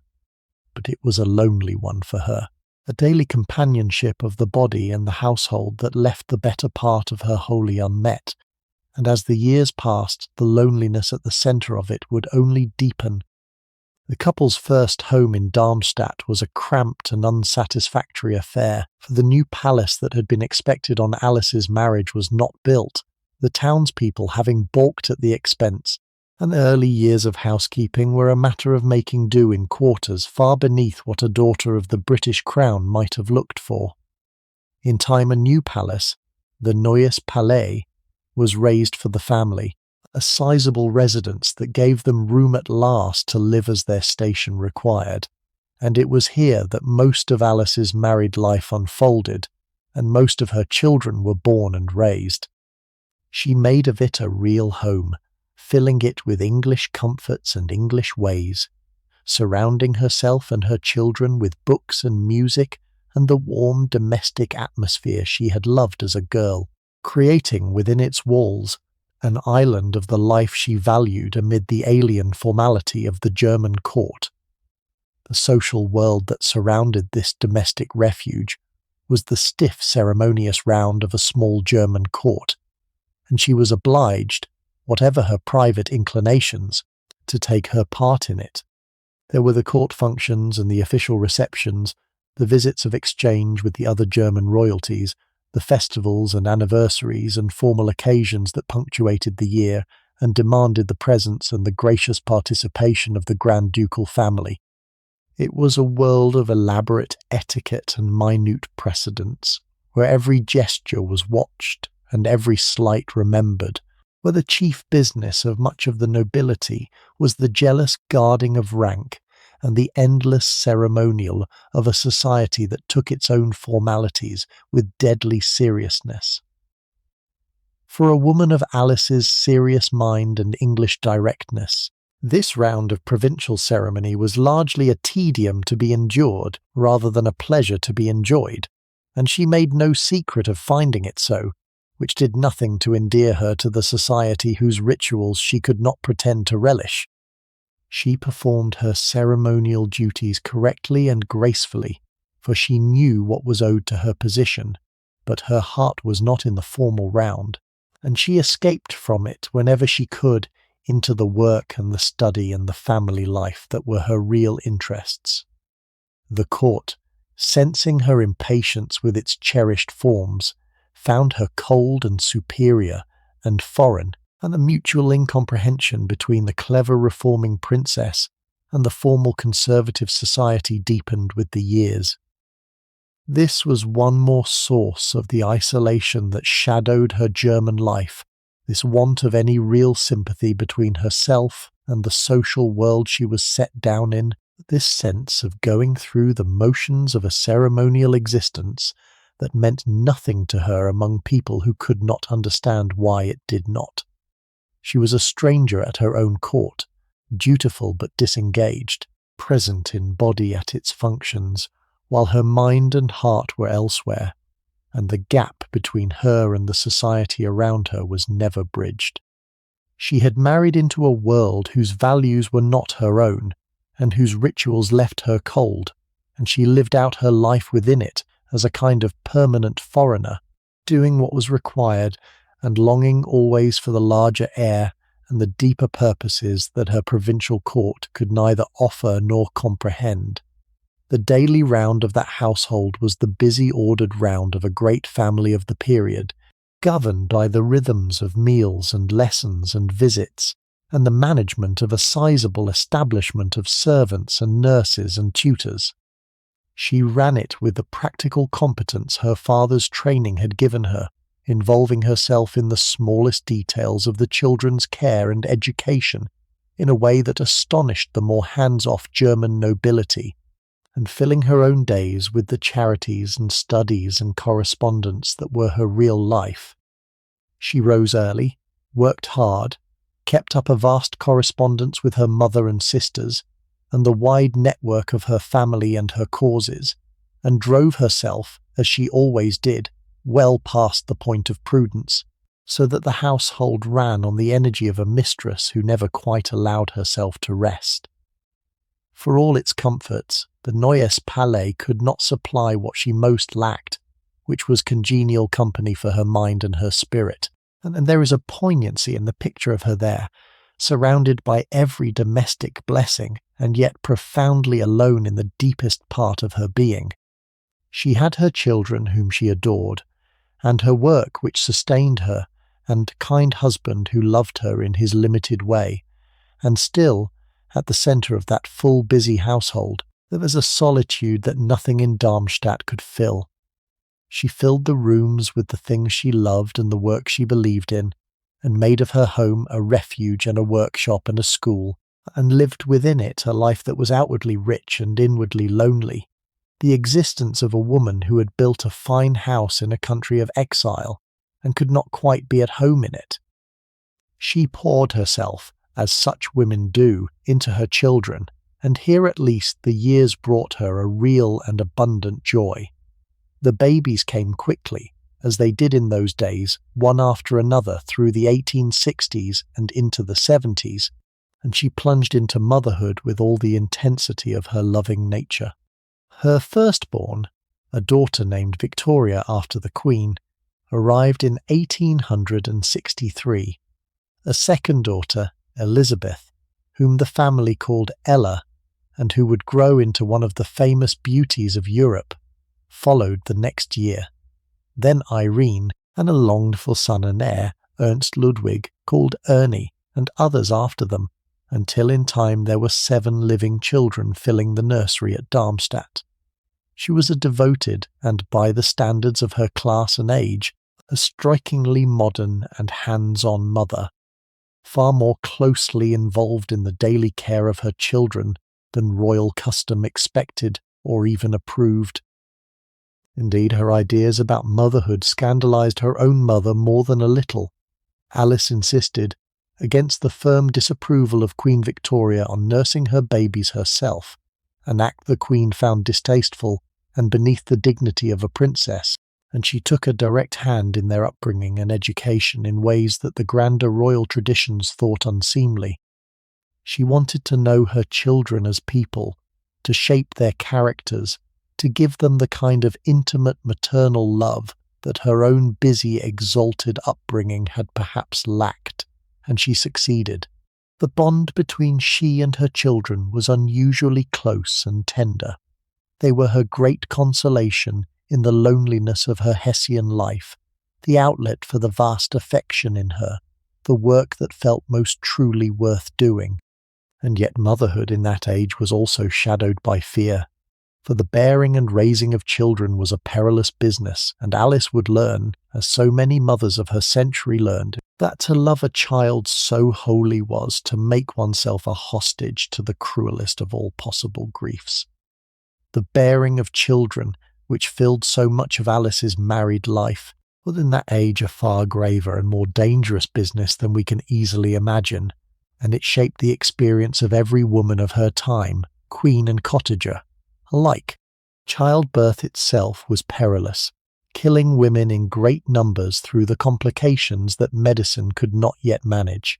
The years of a marriage were given over to a near-continuous round of pregnancy and confinement and recovery that wore down the strongest constitutions. And the children, once born, faced a frightening gauntlet of the diseases of infancy and childhood that carried off so many before they grew. To be a mother was to live in the constant nearness of death, one's own and one's children's, to bury infants and toddlers as a matter of grim routine, to know that no amount of love or care could guarantee a child's survival to adulthood. Against this dangerous background, Alice's intense and hands-on motherhood takes on a particular meaning, for she gave to the perilous business of raising children a care and a thought far beyond what her age and rank thought necessary. Her insistence on nursing her own babies, which so scandalized her mother, was part of a whole philosophy of close attentive maternal care, a conviction that a mother should be truly present to her children rather than handing them wholly to servants, that she should know them and shape them and tend them herself. She studied the questions of health and child rearing with the same serious application she brought to everything, applied the best understanding of the day to the tending of her nursery, and made herself, in an age of distant aristocratic parenting, an unusually devoted and involved mother. And yet all her vigilance could not lift from her the shadow that lay over every mother of the century, the knowledge that a child could be taken at any moment by an accident or a fever that no love could prevent. Alice would learn this in the hardest way a mother can, and her very closeness to her children, the depth of her involvement in their lives, would make the losses, when they came, the more unbearable. The tenderness that made her so fine a mother was the same tenderness that left her so terribly exposed to grief, and the devotion that filled her nursery with love also filled her heart with hostages to a fortune that, in that age of fragile childhood, no mother could command. She loved her children with her whole being, in a world that gave no mother any guarantee of keeping them, and in that brave, exposed, loving lay both the joy and the coming sorrow of her life. The growing of her family through the 1860s gave a particular rhythm to Alice's life in those years, the rhythm of a great household steadily filling with children. The babies came at intervals of a year or two, as they did in the marriages of that age, and with each one the nursery grew fuller, and the demands on the mother greater, the round of confinements and recoveries and the care of infants overlapping with the schooling of the elder children in a continuous unfolding of family life. Alice was at the centre of it all, not a remote presiding figure, but a present and active mother, involved in the daily care and the daily decisions, knowing each child as an individual and shaping each one with her own hand. A day in such a household was a full and ordered thing, governed by the timetable of meals and lessons and walks, and the minding of the youngest, with the mistress of the house moving through it all, supervising, teaching, comforting, managing the nurses and governesses, settling the small crises that a house full of children perpetually throws up. Alice gave to this domestic round a care and an attention that went beyond what her rank required, rising early, ordering the children's education, involving herself in the smallest details of their upbringing, and finding in this busy maternal labour the deepest satisfaction her days afforded. The nursery at Darmstadt was her real kingdom, the place where her gifts of love and tenderness found their fullest scope, and she ruled it with a tender and watchful devotion. It was hard work, this hands-on mothering of a large and growing family, and it took its toll on a constitution that was also being drained by charity and study, and the recurring strains of war and grief. But it was work that Alice embraced with her whole heart, for it was here, among her children, that she was happiest and most herself. Whatever the disappointments of her marriage and the loneliness of her exile, the nursery was a place of unclouded joy, or nearly so, the one part of her life that gave back fully the love she poured into it. The children were her consolation and her achievement and her delight, and the years of their growing, for all their labour, were in many ways the best years she had, the years when the great affection in her had its proper object and its proper outlet before the losses began, that would turn even the nursery into a place of grief. But Alice was never content to be only a wife and mother, and in the years at Darmstadt, the deeper currents of her nature found, at last, their proper channel. Denied the intellectual companionship she craved at home, she turned her formidable energy outward into causes, into work, into the practical bettering of the lives around her, and she became, in her quiet provincial corner of Germany, a serious and tireless reformer. The cause that claimed her most was nursing, the care of the sick and the wounded, and here she found a true vocation that joined her natural tenderness to her hunger for useful work. She had been corresponding with and learning from the great Florence Nightingale, whose revolution in the care of the sick was then transforming the understanding of hospitals and disease, and Alice took Nightingale's hard-won lessons about cleanliness and ventilation, and trained nursing, and set herself to plant them in the stony soil of Hesse. She founded a women's organisation for the training of nurses and the running of hospitals, the Princess Alice Women's Guild, which grew into a respected and enduring institution, and she gave herself to the unglamorous practical labour of improving medical care for ordinary people with a dedication that put her far ahead of her time. To grasp what Alice was attempting in her nursing work, you have to understand how recent and how revolutionary the whole idea of trained, skilled, respectable nursing then was. For centuries, the nursing of the sick had been a low and disreputable trade, the province of untrained and often drunken women of the poorer sort, and hospitals had been places of filth and contagion that the respectable entered only to die. Florence Nightingale, with her labours in the Crimean War and after, had begun to transform all this, establishing that nursing could be a skilled and honourable profession, that cleanliness and fresh air and order could save lives that filth and neglect destroyed, that the careful management of a hospital was a science worth mastering. It was a quiet revolution in the saving of human life, and it was barely begun when Alice took it up. What Alice did was to carry this new gospel of trained nursing and clean hospitals into the stony ground of provincial Germany, where it was as needed as anywhere and as poorly understood. She corresponded with Nightingale herself, drew on her hard-won knowledge, and set about building, in her small adopted country, the institutions that could put the new principles into practice, founding a guild to train nurses and bring system and skill to the care of the sick. When war came and the wounded poured in, it was these trained women and these reformed hospitals that took up the burden, and Alice's foresight in building them saved untold suffering. She was doing, in Hesse, on a small provincial scale, exactly the work that Nightingale had pioneered in England, and doing it years before most of Europe had grasped its importance. There was nothing fashionable or sentimental in this work. as it was the hard, unglamorous business of bandages and bedpans and ventilation and the training of rough women into skilled carers, and Alice gave herself to it with a seriousness that sprang from the deepest part of her nature. The tenderness that had made her the comforter of the royal nursery, joined now to the practical reforming intelligence her father had cultivated, found in nursing its perfect expression, a way of easing real suffering through real skill and real work. It is the noblest strand of her whole life, this devotion to the care of the sick, and it placed her among the pioneers of a movement that has saved more lives than all the wars of her century destroyed. A princess who chose, when she might have chosen idleness and pleasure, the bedpan and the bandage and the training of nurses as the calling most worth a life. The institutions Alice built in her quiet corner of Germany outlasted her and stand as the most solid of her monuments, more enduring than any statue.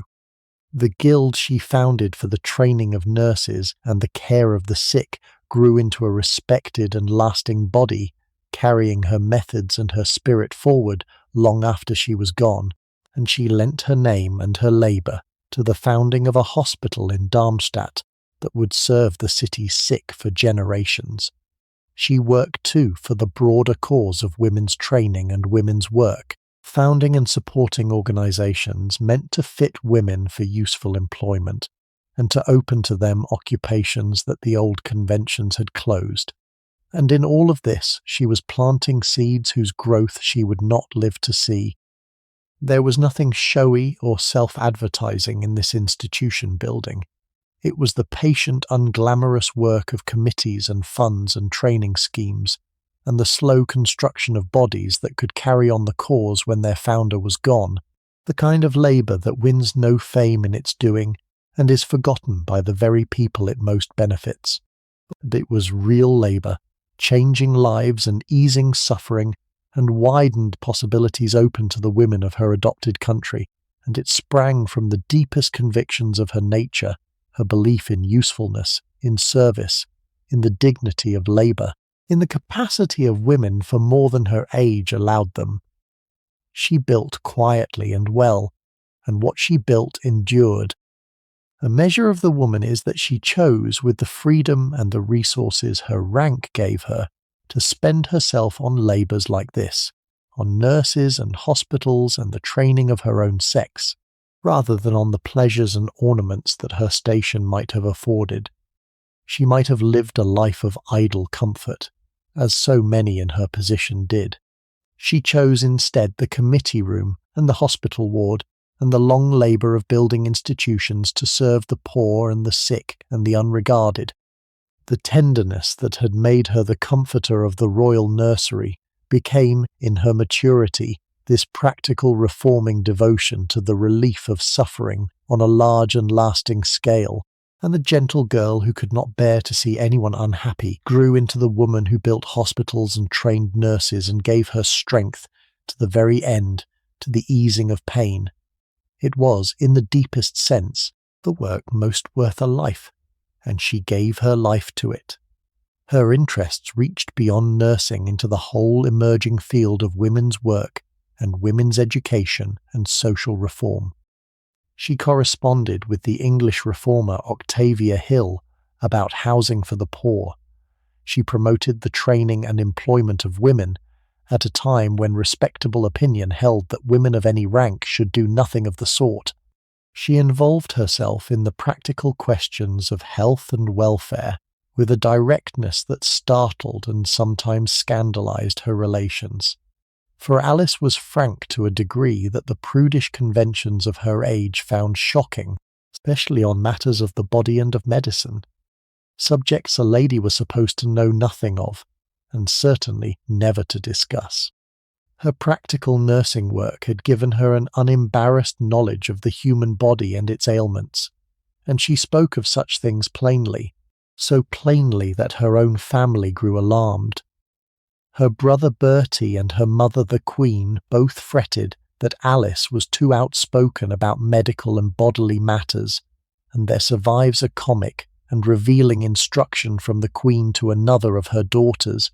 newly married, warning her not to let Alice draw her into frank discussion of her own body. The warning tells us everything. Here was a princess so unafraid of reality, so impatient with the genteel veils that her age drew over the facts of life and death, that her own mother thought her a dangerous influence. The frankness that so alarmed her family points to a larger truth about the cage of convention in which the women of her age, and royal ladies above all, were confined.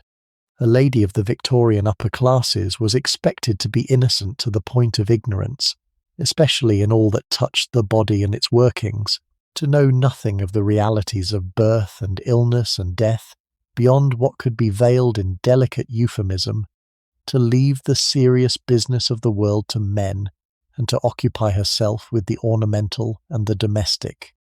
She could not vote, could not enter the professions, could not, if she were of rank, even engage openly in useful work without raising eyebrows. Her sphere was the drawing-room and the nursery, her power indirect, her mind deliberately left uncultivated in the harder branches of knowledge lest learning unsex her. Against all of this Alice pushed, quietly but persistently, all her life. Her serious intellectual interests, her reforming work, her frank knowledge of medicine and the body, her promotion of the training and employment of women, her impatience with the genteel veils that hid the realities of life, all of it set her against the confining conventions of her sex and her station. She believed that women were capable of more than the drawing-room allowed them, that they could and should be trained for useful employment. That knowledge was better than ignorance even in the forbidden territories of the body, and she lived these beliefs in the teeth of a society and a family that found them unbecoming in a princess. It made her, in a quiet way, a woman ahead of her time, a forerunner of the changes that would slowly enlarge the lives of women in the generations after her, though she would have claimed no such grand role for herself. She was simply following her own serious nature towards the useful work and the real knowledge it craved, and in doing so she ran up against every limit her age placed on her sex, and pushed against them, and widened them a little by her example. That a daughter of Queen Victoria should devote herself to nursing and women's training, and the frank study of medicine, was itself a small revolution, a sign that even at the summit of the most conventional society, the old confinements were beginning to give way, and Alice, by simply being herself, helped to give them way. This same fearless reaching towards reality carried Alice in these years into deep and troubled waters in the matter of religion, and it would cost her dearly in the opinion of her family and her world. Alice had been raised, like all the royal children, in the conventional Protestant piety of the English court, but her serious questioning mind could not rest in mere inherited belief, and in the searching atmosphere of German intellectual life, she was drawn towards the new and unsettling currents of thought that were then shaking the foundations of orthodox faith. She befriended and championed the controversial theologian David Friedrich Strauss, whose critical examination of the life of Jesus had scandalized devout Europe by treating the Gospels as human documents to be studied like any other, and through him and others she sought a faith that could satisfy the intellect rather than merely soothe the feelings. To the horror of the royal houses of Europe, this granddaughter of the defender of the faith was seen consorting with notorious freethinkers, and tongues wagged. One grand relation went so far as to brand her a complete atheist. The truth was subtler and sadder than that. Alice had not lost her faith so much as outgrown the easy form of it, and was struggling painfully and alone to build a deeper and more honest one, a struggle that would only grow harder as grief piled upon grief in the years to come. Alice's religious struggles were not merely a private peculiarity, but part of the great crisis of faith that was shaking the whole educated world in her lifetime, and to set her in that context is to see her doubts as the doubts of an age. The middle of the 19th century was a time when the foundations of traditional belief were trembling as never before, assaulted on one side by the new sciences, above all by the theory of evolution that seemed to dispense with the need for a creator, and on the other by the new scholarship that examined the scriptures as human documents and questioned the old certainties of revelation and miracle. Thoughtful people everywhere found themselves caught between the faith they had been raised in and the discoveries that seemed to undermine it, and the age was full of earnest souls wrestling, often in anguish, to reconcile honesty with belief. Alice was one of these wrestling souls, and her engagement with the controversial theologian whose critical study of the Gospels had so scandalized the devout was part of her own honest effort to find a faith that could survive the questioning of her own clear mind. She could not be content with the comfortable inherited piety of her upbringing once she had begun to think hard about it. She needed a faith that satisfied the intellect as well as the feelings, and she sought it where the boldest thinkers of her day were seeking it, in a religion stripped of the elements that reason could no longer accept. To the orthodox, this looked like the loss of faith, even like atheism, and they were scandalized to see a granddaughter of the head of the English Church consorting with notorious skeptics. But it was not really unbelief. It was the harder and lonelier thing of a faith under reconstruction, a serious mind refusing the easy answers and paying the price in doubt and isolation. And the price was heavy, for religious doubt in that age was a profound loneliness, cutting one off from the consolations that sustained others and from the easy fellowship of shared belief, and Alice bore it largely alone, misunderstood by her conventional family and her conventional court. Worse, her doubts deepened just as her griefs multiplied, so that she faced the hardest losses of her life, the death of her young son above all, without the simple comfort of an untroubled faith in a providence that ordered all for the best. To grieve is hard enough. To grieve while wrestling with the very meaning of grief, while uncertain whether there is any consolation to be had beyond the grave, is harder still, and something of the weariness and sorrow that settled over Alice's later years surely came from this, that she carried her heaviest burdens without the staff that faith provides, walking through the valley of her many sorrows in the half-light of an honest and unfinished doubt. It was while she was thus pouring herself into work, and thought that the wider catastrophe of European politics first reached into her quiet Hessian life, and it reached in a particularly cruel form. In the summer of 1866, the rising power of Prussia, bent on mastering and unifying Germany under its own iron hand, went to war against Austria and the smaller German states, and Hesse found itself on the losing Austrian side, which is to say, on the opposite side from Prussia, which is to say at war with the country ruled by Alice's own beloved elder sister, Vicky, and Vicky's husband. The two sisters who had been each other's dearest companions in the nursery now found their husbands enrolled as enemies, their adopted countries set against one another in arms, a bitter division that wounded them both. Louis rode off to command his Hessian cavalry against the Prussian armies, and Alice, who was heavily pregnant with her third child, sent her young children to safety with the Queen in England and stayed behind to face the war. The cruelest aspect of that first war, for Alice, was not the danger or the privation, but the way it set her against her own beloved sister, and the wound of that division went deep in both women.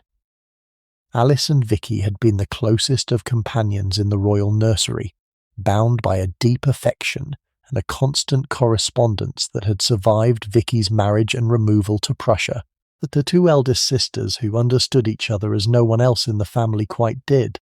Now the politics of Germany had made their husbands' countries enemies, had set Hesse against Prussia in arms, so that the two sisters found themselves on opposite sides of a war neither had chosen, their letters strained, their loyalties divided, their old closeness shadowed by the conflict that ranged their adopted homes against each other. For Alice, the bitterness was sharpened by the outcome. for Prussia won and Hesse lost, and Vicky's side triumphed while Alice's was humbled, stripped of territory and money and dignity. It was hard to bear the defeat of her own small country. It was harder still to bear it at the hands of her sisters, to know that Vicky, whom she loved, was rejoicing in a victory that meant Alice's own humiliation, that the triumph of the one sister's house was built on the abasement of the others. The war passed and the sisters were reconciled, for their affection was stronger than the politics that had divided them, but that something of the old unclouded closeness had been damaged, and the episode left both women with a painful sense of how the great machinery of dynastic politics could grind even the dearest of personal bonds. This was a foretaste, though they could not know it, of a far greater and more terrible division that lay generations ahead, when the descendants of Victoria, scattered across the thrones of Europe, and bound by ties of blood and affection, would find themselves ranged against one another in the cataclysm of a world war, cousins commanding the armies that slaughtered one another's peoples. The small bitter division of 1866, two sisters set at odds by their husbands' quarrel, was the seed of that vast future tragedy, the first sign of how the family alliances that Victoria had woven across the continent could become, when the nations went to war, not bonds of peace, but occasions of the most painful of all conflicts, the conflict that sets those who love each other on opposing sides. Alice felt the first small sting of it, and was spared the knowledge of the immeasurable grief it would one day grow into. And she faced it not as a helpless princess waiting for news, but as the practical working woman she had made herself. As the wounded began to fill Darmstadt, Alice threw herself into the management of the hospitals, organising care, making bandages, visiting the wards, applying everything she had learned from Nightingale to the grim realities of war, all while carrying her unborn child. The war went badly for Hesse, as it went badly for all who stood against the Prussian war machine. The duchy was overrun, occupied, stripped of territory and money, made to pay a heavy indemnity, its railways and telegraphs seized by the conquerors. It was a humiliation, and it stung Alice the more bitterly, because the victors were her sister's people, and because Vicky, on the winning side, rejoiced in a triumph that meant her sister's adopted country's defeat. In the midst of it all, just as the fighting ended, Alice was delivered of her daughter, and in a gesture that revealed her whole weary heart, she named the child Irene, the Greek word for peace, a quiet prayer for the calm that her divided family and her battered duchy so badly needed. The wars that twice swept over Alice's adopted country were not random misfortunes but the violent birth pangs of modern Germany, and they transformed the world she lived in beyond recognition.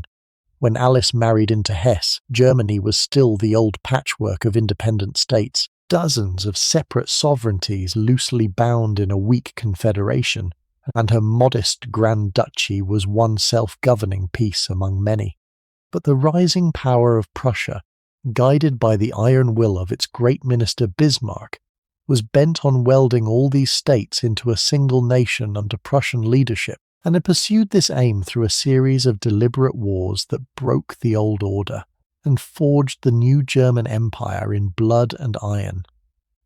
The War of 1866, in which Hesse found itself on the losing side against Prussia, was a step in this process, the crushing of the states that resisted Prussian mastery, and it cost Alice's duchy territory and money and independence. The Greater War of 1870 against France completed the work, uniting the German states in a common cause and ending in the proclamation of the German Empire, with the King of Prussia as its emperor and Alice's brother-in-law's family at its head. Hesse survived as a state, but as a subordinate one, its independence much reduced, swallowed into the new imperial structure dominated by Prussia and the comfortable old world of small sovereign duchies in which Alice had married gave way to the harder world of the great unified empire. Oh. For Alice, this transformation was bitter in a personal way, for it set her own family against itself, and her adopted country beneath the heel of her sisters. The unification that made Vicky's husband's family the imperial rulers of Germany was the same process that humbled Alice's Hesse, and the sisters found themselves, through no fault of their own, on opposite sides of the great national drama, one rising with Prussia's triumph and the other suffering with the smaller state's defeat. The new Germany that emerged from these wars was a mightier and more dangerous thing than the gentle patchwork Alice had married into. A great military empire that would, in the hands of Vicky's own son, eventually plunge Europe into the catastrophe of the next century. Alice did not live to see that ultimate ruin, but she lived through the violent making of the empire that would cause it, and felt in her own divided family the first strains of the rivalry that would one day set her descendants at one another's throats. Hesse itself, after the wars, settled into its reduced place in the new order, a small state among many under the dominance of Prussia, keeping the forms of its old sovereignty while losing much of its substance,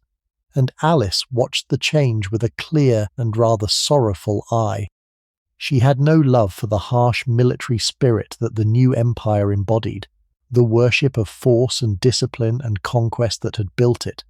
and she saw, more clearly than many, that something had been lost in the making of the great unified nation, some gentler older Germany of small states and local loyalties, swallowed up by the iron new power that Prussia had forged. She was an Englishwoman still in her instincts, formed by a different tradition, and the triumph of Prussian militarism left her uneasy in a way she did not always trouble to hide. This was one more thing that set her at odds with the world she lived in, this quiet distaste for the conquering spirit of the age, this preference for the values of usefulness and compassion over those of power and glory. The new Germany prized strength, Alice prized service. The new empire was built on the battlefield. Her own work was done in the hospital and the nursery. She lived in the heart of the most powerfully rising nation of her century, and gave her own life to the things that nation valued least, the care of the weak and the training of women and the easing of suffering. And there is something quietly heroic in that swimming against the current of her times, that insistence on a gentler scale of values amid the clash of empires. She was out of step with her age, and she knew it, and she went on, in her small corner, doing the gentle, useful work she believed in, while the great loud history of armies and empires thundered on around her towards the catastrophes she would not live to see. Peace, when it came, was brief, for the appetite of Prussia was not yet satisfied, and only 4 years later the storm of war broke once more, greater and more terrible than before. In the summer of 1870, the long rivalry between Prussia and France erupted into open war, and this time the German states, Hesse among them, were ranged together on the Prussian side against the common enemy, so that Louis rode off again to fight, now as an ally of the very power that had humbled his country 4 years earlier. The Franco-Prussian War was a vast and bloody affair, far larger than the brief campaign of '66, and it filled Germany with the wounded and the dying on a scale that dwarfed anything Alice had yet seen. Once again she set aside everything else and gave herself to the care of the sick and the maimed, organizing her nurses, opening her hospitals, laboring through the long months of the war with a devotion that drew on the last of her strength, drawing still on the counsel and the material help of Florence Nightingale, who sent money and advice from England.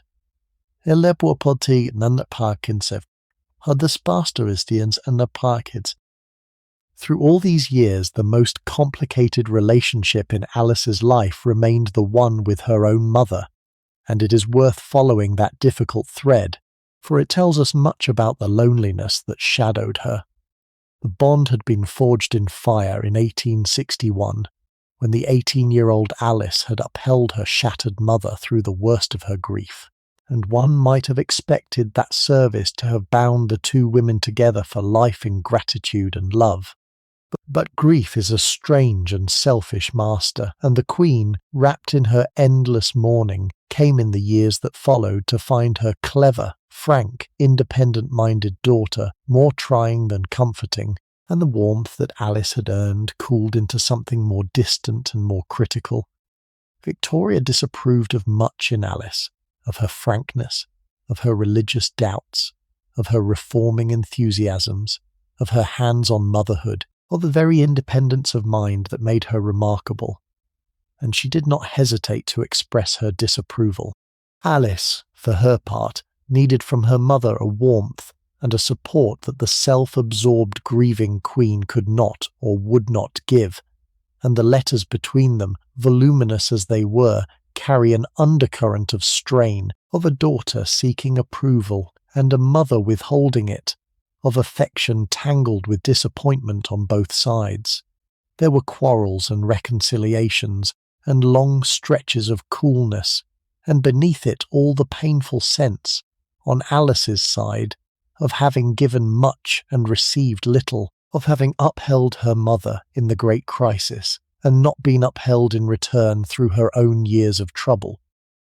One of the quiet sadnesses of Alice's story is this want of a simple, secure maternal love at the foundation of her life, and it goes some way to explaining the restless seeking of her later years, the pouring of herself into causes and children and the care of strangers. The daughter who had no shortage of people to lean upon her had, herself, no one quite solid to lean upon, no mother whose love was unconditional and unstinting, and she carried through her life a certain emotional loneliness that all her busy usefulness could not quite fill. Only at the very end, when Alice was dead, did the old Queen's heart fully open to her again, in a grief sharpened by remorse, remembering too late the daughter who had stood by her on that same dread December day so many years before. The reconciliation that life had not quite managed was completed, as such reconciliations so often are, only by death.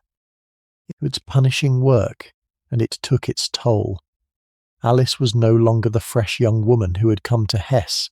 She was a mother of many children, often unwell, increasingly worn down by the unceasing demands upon her, and the strain of the war years pressed heavily upon her health and her spirits. She drove herself without mercy through the wards and the bandage rolling and the management of it all, and she emerged from the war more tired, more careworn, but more conscious than ever of the gap between the great useful work she longed to do and the failing strength with which she had to do it. The wars had shown her at her finest. The princess turned tireless nurse, applying her intelligence and her compassion to the relief of suffering on a heroic scale, but they had also begun to wear her out, to drain the deep reserves of vitality that her many griefs and labours were steadily depleting, and those who saw her in these years began to notice a weariness settling over her, a fading of the bright young woman she had been. Alice's lonely marriage was, in its essentials, the common lot of royal women of her age, and her particular sorrows take on a wider meaning when set against the general fate of princesses in the dynastic system. A royal daughter was a piece in the great game of alliances, married off in her teens or early 20s to a husband chosen for reasons of state, carried away to a foreign court whose language and customs she might barely know, and expected to bear heirs and represent her house and make the best of whatever character and temper her assigned husband happened to possess. It was a lottery in which the prizes were few and the blanks many, and a woman might draw a kind and congenial partner, or a cold or brutal, or simply incompatible one, with no recourse and no escape whatever the draw, measured against the worst that this system could inflict. Alice was not unfortunate, for Louis was no tyrant and no brute, but a kind and faithful man who loved her in his fashion. and there are far darker stories among the royal marriages of the age than hers.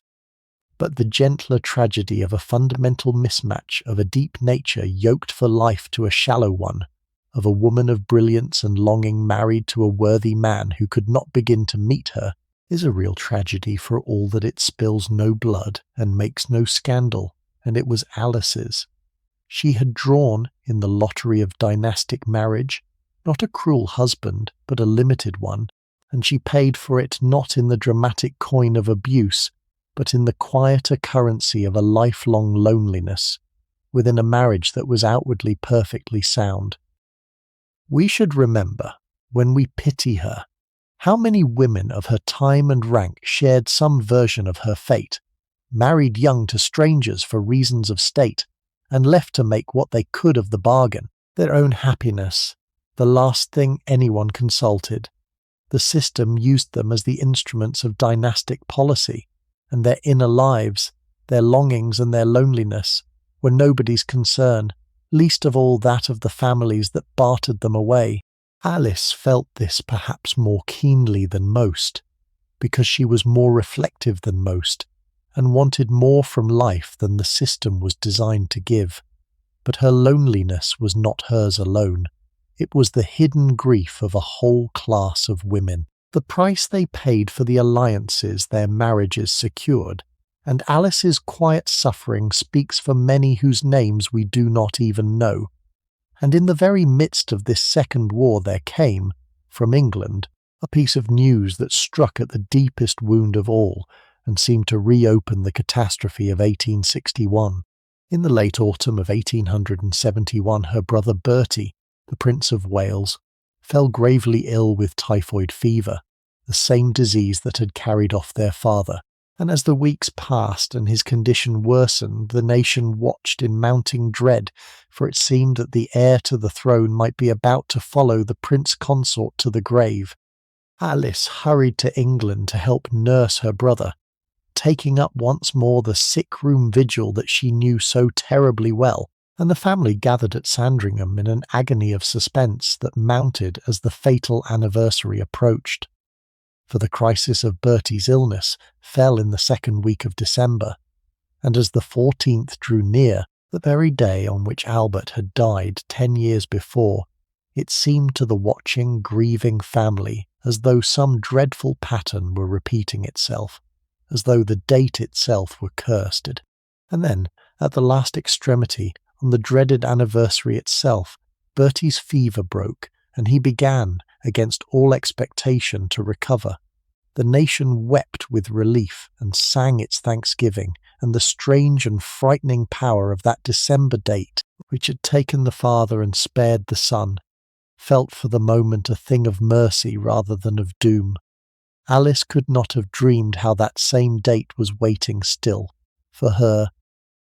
There is a further turn of the screw in the matter of that December anniversary, for the date had by now become, in the imagination of the family, a thing of almost dreadful significance, a day marked out by fate for the visitation of grief. The 14th of December had taken the adored father in 1861. It had brought the heir to the very brink of death, and then, at the last moment, spared him in 1871, and the Queen, who marked the day each year in the deepest mourning, had come to regard it with a kind of superstitious dread, the anniversary of her greatest loss, the date around which her whole widowed life revolved. The family lived under the shadow of that day, returning to it each year in sorrow, never quite free of the sense that the calendar itself held a special power to wound them on that particular date. For Alice, who had nursed her father to his death on that day, and had been of all the children the one most marked by the experience, the anniversary carried a particular and personal weight. She had been the 18-year-old at the bedside. She had played the hymn in the next room. She had understood before the others that he was dying. She had upheld her mother through the catastrophe that followed. The 14th of December was, for her, the date of the first and deepest wound of her life, the day her childhood ended and the long burden of being the strong one began, and she carried its memory through all the years of her exile, marking it from afar each year as her mother marked it at home. That this same date, already so heavy with her family's grief, should be waiting at the end of her own road,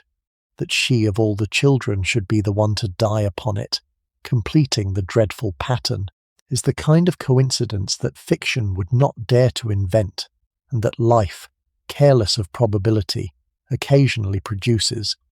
She did not know, as she lived through the years marking that anniversary in sorrow, that the day was preparing to claim her too, that the date which had taken her father and spared her brother would take her in her turn, on the very anniversary, so that the calendar would close its circle and the 14th of December would become, for the grieving queen, the date of not one, but two of the heaviest losses of her life. The pattern that fate was weaving was not yet complete, and Alice walked towards its completion all unknowing, marking each year the anniversary that was in the end marking her. The years that followed brought Alice the cruelest blow of her years, and it came from the shadow that lay hidden in her own blood. Among her 7 children there was a second son, born in the autumn of 1870, a bright and lively young boy whom the family called Fritty, and for the first 2 years of his life he seemed a healthy and happy child like the others. But early in 1873, when Fritty was 2, a small accident revealed a terrible truth. The child cut his ear, a trifling injury, and the bleeding would not stop, going on for days that no bandage or remedy could check, until at last it ceased of its own accord. The doctors gave the condition its name, and the name fell upon Alice like a sentence, for it was the bleeding sickness, the hereditary disease in which the blood will not clot, so that the smallest wound becomes a mortal danger, and it was a disease that, as the family was slowly and horribly coming to understand, ran in the line of Queen Victoria's descendants, passed down unseen through the women to afflict the sons. The bleeding sickness that took Fritty deserves a closer look, for it is one of the strangest and most consequential threads in the whole tapestry of Queen Victoria's descendants, the hidden flaw that ran with the royal line across the courts of Europe. It is a disorder in which the blood lacks the power to clot as it should, so that a wound which would heal in any other body goes on bleeding, and a bruise or a knock that would be nothing to an ordinary child can become, in its sufferer, a slow and unstoppable disaster. In the medicine of that age it could be neither cured nor truly treated, only guarded against, and a boy who carried it lived under a perpetual sentence, hedged about with caution, forbidden the rough play of childhood, watched every hour against the accident that might at any time prove fatal. The peculiar cruelty of the disease, and the thing that made it so apt an instrument of dynastic tragedy, lay in the strange way it was inherited. It appeared almost always only in boys who suffered and so often died of it young, but it was carried and passed on by women, who did not suffer it themselves but transmitted it, unknowing, to their sons and onward through their daughters to grandsons not yet born.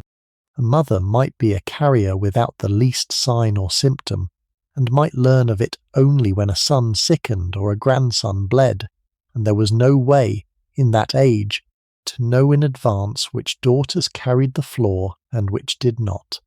It moved through the generations invisibly, surfacing here and skipping there, a hidden inheritance that no one could see and no one could prevent. It seems to have arisen newly in Queen Victoria herself,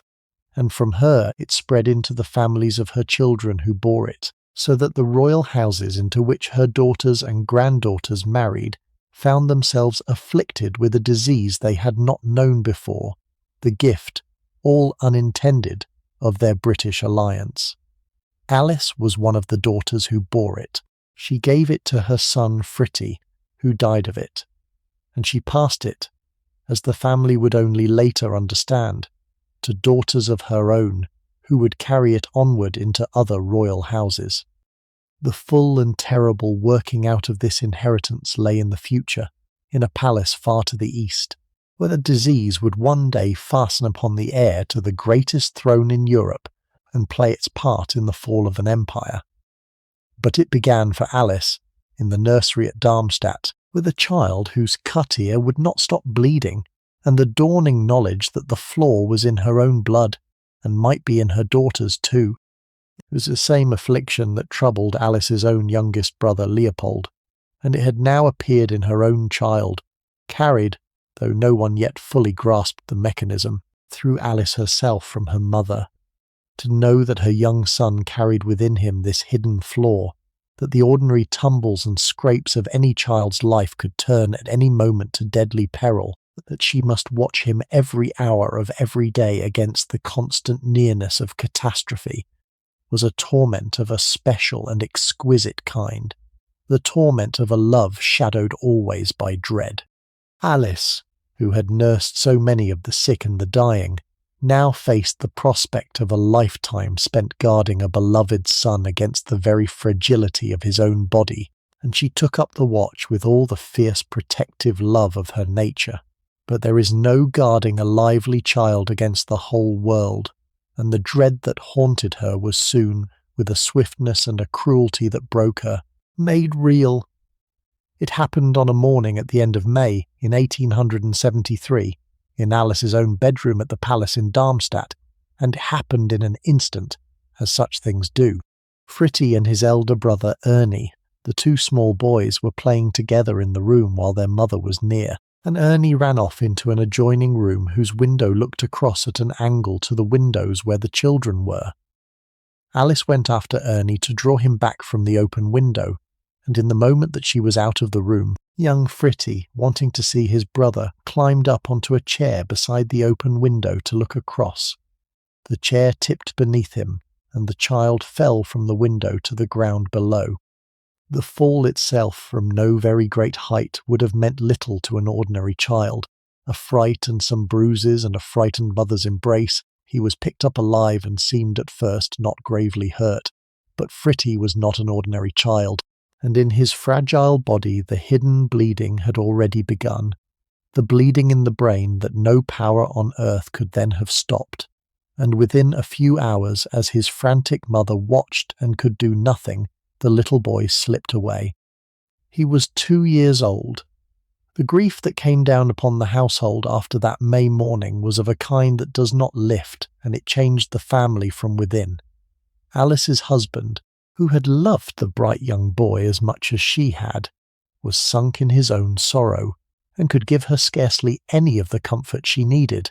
and the shared loss, which might have drawn the couple closer, seemed instead to deepen the distance between them, each grieving alone in their own way, and the surviving children, above all young Ernie, who had been Fritty's playmate and was in the next room when he fell, carried the wound of it in their own hearts. The small boy haunted by the loss of the brother he had been playing with, frightened by the nearness of death, marked for life by the morning the chair tipped over. There is a heartbreaking story told of Ernie in the time after his brother's death, of the small boy, struggling to understand the loss, telling his mother that when he died she must die too, and all the others, so that they might not be parted, so that no one need die alone as Fritty had, and of a dream he told her, in which he had died and gone to heaven, and asked God to let him have his brother again. The words of the grieving child, with their terrible innocent foreshadowing of partings yet to come, pierced the mother's heart, and they show how deeply the loss had bitten into the whole family, how the shadow of the one small death lay over all the children, and not only over the parents. For Alice, the loss tested everything she had been struggling to believe. She had been reaching, in those years, for a faith that could satisfy her questioning mind, and now she was asked to find in it some comfort for the most desolating of all losses, and the comfort would not easily come. The easy assurances of conventional piety, that the child was safe in heaven, and that all was ordered for the best, could not quite reach the place where her grief lived, and she was left to wrestle, alone and in the dark, with the hardest of all the questions: why such a thing should be allowed, what meaning might be wrung from it, whether there was any consolation to be had at all. Her husband could not follow her into that struggle, and her mother, wrapped in her own distant concerns, gave her almost nothing, and so she carried the heaviest sorrow of her life, much as she carried everything, by herself, finding what strength she could in work, and in her surviving children, and in a faith that gave her now more questions than answers. The loss of Fritty was a wound from which Alice never truly recovered, and it marks the point at which the gathering shadows of her life closed in for good. She had lost her father. She had endured the loneliness of her marriage and the bruising of 2 wars, but the death of her young son, snatched away by the accident she had dreaded, and the disease she had given him, struck at something in her that did not mend. She wrote to her mother that the pain was beyond words, and she meant it. The grief sank into her and stayed, a permanent darkening of her spirit. She visited the child's grave constantly, marked the small anniversaries of his short life, kept his memory close with a devotion that bordered on the unbearable. Something in her brightness was put out by that May morning, and those who knew her felt the difference. The wars had wearied her body. The death of Fritty wounded her soul, and from that point a note of resignation, of premature aging, of a woman bowed beneath more than she could carry, enters every account of her. It is hard, from our own age, to take in how constant a companion death was to the people of Alice's century, and how thoroughly the customs of the time were shaped to its perpetual presence. Death came early, and often in those years, carrying off infants and children, and young mothers and men in their prime, with a regularity that made bereavement not an exceptional calamity, but a recurring fact of every family's life. People expected to bury children. They expected to lose brothers and sisters before old age. They lived with illness and mortality close at hand in a way that the medicine of our own day has, mercifully, made strange to us. And around this omnipresent death they built an elaborate culture of mourning, a whole apparatus of black crape and memorial jewellery, and prescribed periods of seclusion that gave form and dignity to grief, and made the management of loss a central part of existence. The royal family stood at the very heart of this culture of mourning, and the long widowhood of Queen Victoria, with its perpetual black and its endless commemoration, set the tone for a whole age that took its cues from the throne. To grieve elaborately and at length was not thought morbid but proper, a tribute owed to the dead and a comfort to the living, and the Victorians poured into their mourning a seriousness and an artistry that can seem excessive to us, but that answered to a real need in an age so closely acquainted with loss. Alice grew up inside this culture and lived her life within it, and her own experience of death, repeated and intimate from her girlhood at her grandmother's and father's bedsides, was the common experience of her time written unusually large. What set Alice apart was not that she knew death, for everyone of her age knew it, but the particular role she took up in its presence, the role not of the elaborate mourner, but of the practical nurse, the one who tended the dying rather than merely commemorating the dead. While her age built its monuments and wore its blacks, Alice sat the long watches by the bedside, did the hard intimate work of easing the passage from life, and gave to death not the tribute of ceremony, but the harder tribute of service. She was, you might say, on the most familiar of terms with mortality, having met it again and again at the closest possible quarters, and the weariness that gathered over her later years was in part the weariness of one who had spent too much of her life in the presence of dying, who had given too much of her strength to the sick room and the deathbed, who had been too many times the one who stayed when others could not bear to. Behind the great public fact of Alice's nursing lay countless small private acts of care, the actual hands-on tending of the sick and the dying that was the substance of her vocation, and it is in these that the truest picture of her is found. She did not merely organise and fund and patronise.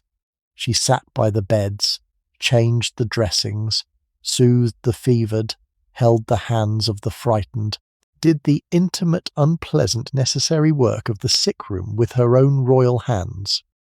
She trained other women to do the same, gathering and instructing the nurses who would carry her methods through the hospitals of her adopted country, and she led them by her own example, never asking of them what she would not do herself, stooping to the lowliest tasks of the ward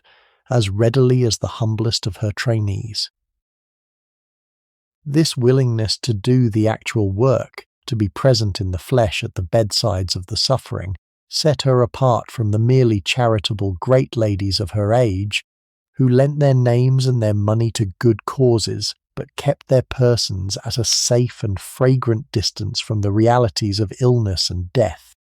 Alice went in among the realities, breathed the air of the sick room, touched the bodies of the diseased, made herself familiar with the smells and the sights and the sufferings that polite society preferred not to know about, and she did it not as a grand gesture, but as the natural expression of a nature that could not stand aside from suffering it, had the power to ease. The frankness about the body that so scandalized her family was the frankness of one who had actually nursed the sick and knew the body's realities at first hand. It was this, in the end, that killed her, this insistence on being present in the flesh to those who suffered, this refusal to keep the prudent distance, this willingness to stay when others could not bear to, and to give the comfort of touch and presence to the dying and the grieving. The very quality that made her so fine a nurse, the readiness to come close, to hold, to tend, to breathe the same air as the afflicted, was the quality that exposed her to the disease that took her life. She lived by coming close to suffering, and she died of it, and there is in that no irony but a kind of dreadful consistency, the consistency of a life given wholly to the principle that one must not stand apart from the pain of others, but must go in among it, and share it, and do what one can. She went in among it once too often, for the sake of a grieving child, and it cost her everything, and she would not, one feels, have had it otherwise.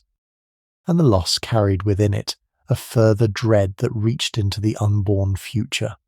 For Fritty's death was the family's first hard lesson in the full meaning of the hidden disease, and it taught a terrible truth about Alice's daughters. The bleeding sickness they were coming to understand was carried by the women of the line who did not suffer it themselves but passed it silently to their sons and onward through their daughters, a curse transmitted invisibly from one generation to the next. Alice herself had carried it from Victoria. She had given it to Fritty, and among her surviving daughters there almost certainly were, carriers who would in their turn pass it down to children and grandchildren not yet born. No one then could trace the precise paths the disease would take, but the dreadful seed was there, planted in the blood of those young girls growing up in the Darmstadt nursery, and it would one day bear its most terrible fruit far away, in the imperial palaces of Russia, in a way that no one in that grieving German household could possibly have foreseen. The tenderest of mothers had, through no fault of her own, become the carrier of a doom that would outlive her by generations. Through the middle years of the 1870s, Alice's life settled into a kind of weary endurance, shadowed by grief, strained by an unsatisfying marriage, worn by ill health and overwork, and the perpetual want of money that her husband's small inheritance could never quite remedy. She suffered from exhaustion and from the aches and ailments that her tireless labours had bred in her, and more deeply from a persistent lowness of spirit, a sense of isolation and of hopes unfulfilled that her circumstances did nothing to relieve. Her relationship with her own mother, which had once been so close, had grown distant and even difficult, for the Queen had come to find her clever, outspoken daughter trying, and the warmth that Alice had earned by her devotion in 1861 was not, in the years of her own need, repaid. She was lonely in her marriage, lonely in her adopted country, lonely in her doubts and her griefs, a woman of immense gifts and immense love who could find no quite adequate object for either, growing prematurely tired in the middle of a life that had asked a great deal of her and given back, in the way of ease or recognition, rather little. Something of the inner woman survives in the great mass of letters she left behind. For Alice was a tireless correspondent, and in her letters to her mother and her sisters and her friends, we catch the voice of the thoughtful, serious, often sorrowful spirit behind the busy public figure. They are the letters of a reflective and self-examining mind, full of her reading and her ideas and her struggles, her thoughts on religion and reform and the care of the sick, her hopes for her children and her anxieties for their future, and running through them all a vein of melancholy, a sense of burdens carried, and of a life that had not given her quite what her gifts and her longings had seemed to promise. She did not complain in any vulgar way, for she had too much dignity and too strong a sense of duty for that, but the careful reader feels beneath the news and the affection the weariness of a woman giving more than she received. She wrote often of her tiredness, of her ill health, of the strain of her many duties and her many sorrows, and she wrote too of her longing for the things she lacked, for understanding, for rest, for a faith she could rest in, for a closeness with her mother that always seemed to elude her. Hers was a nature that needed to give and to serve, but that needed also, as all natures do, to be met and understood and replenished, and the letters trace the slow exhaustion of a generous spirit that poured itself out faster than life refilled it. They are, in their quiet way, among the most moving documents of their kind, the private record of a fine mind and a loving heart wearing themselves down in the service of others and of ideals, in a life that asked everything and gave back too little. And to read them is to understand that Alice was not merely the gentle nurse of popular memory, but a woman of real intellectual substance and real inner complexity, wrestling all her days with the deepest questions and the heaviest burdens, and bearing both with a courage that asked for no applause. Behind the charitable princess and the devoted mother was a searching, doubting, suffering, thinking woman, lonelier than anyone around her quite knew, carrying a weight of grief and of unanswered questions that she rarely set down. The letters are her truest monument, more faithful than any statue, for in them the real Alice speaks, tired and tender and brave and sad, and we hear across the long years the actual voice of the figure whose story we are following towards its close. There came, in the summer of 1877, one change in her outward circumstances, though it brought more burden than relief. The old Grand Duke died, and Louis succeeded at last to the throne of Hesse, so that Alice, after 15 years as the wife of the heir, became at length the Grand Duchess, the First Lady of the small state. It was the position she had been married to attain, and it brought with it new dignities and new duties, the full weight of the representation and the charity and the management of a court, however small. But it came too late and at too high a cost to her failing strength to be any true blessing. The added labours pressed upon a constitution already worn thin, and the elevation that should have crowned her life found her tired, sorrowful, and ill, with the great accumulated weight of her griefs upon her. She was 34 years old, a Grand Duchess at last, and she had perhaps 18 months left to live. In the summer before the end there came a last visit to the country of her birth, and it has about it, looking back, the quality of a farewell. Worn down by her new duties and her old sorrows and her failing health, Alice travelled to England in 1878 to rest, and spent a season by the sea at Eastbourne on the south coast, where the Queen provided for the holiday, and where Alice might take the mild air and the quiet of the seaside, in the hope of mending her tired body and spirit. It was the kind of restorative seaside holiday that the age prescribed for the run-down and the convalescent, the gentle round of the promenade and the sea breeze and the slower days. And for a little while Alice set down the burdens of her grand duchy and her grief, and was, again, simply a daughter of England come home to the English coast. Something poignant clings to this last English summer. This return to the homeland she had left as a bride 16 years before and never ceased to love. This quiet seaside interlude in the life of a woman with so little time remaining. She did not know, of course, that it was the last time she would see England, the last time she would breathe the air of the country of her childhood, the last visit before the autumn brought the disease that would kill her. But we, who know how the story ends, can feel the weight of the farewell in it, the gentle closing of a circle, the tired princess come back at the end to rest a while by the sea of the island she was born on, before returning to Germany and to the calamity that waited for her there. By the time she went back to Darmstadt in the later part of that year, the brief restoration of the seaside had done what little it could, and she resumed the round of her duties and her family life with her strength still low and her reserves still thin. The holiday had been a respite, not a cure, and the deep exhaustion that years of grief and labour had bred in her was not to be mended by a season at the seaside. She returned to her children and her court and her charities, a tired woman, older than her 35 years, carrying the accumulated weight of all she had borne, and she returned, all unknowing, to the autumn in which the last and heaviest blow would fall. The English summer was over, the German winter was coming, and with it came the disease that would close her story on the dreadful anniversary that had haunted her family for 17 years. She went home, one imagines, with some small lightening of spirit, the sea air and the rest having done at least a little good, and with the ordinary expectation of any tired woman returning to her work, that the coming months would bring the usual round of duties and the usual small troubles and nothing she could not manage,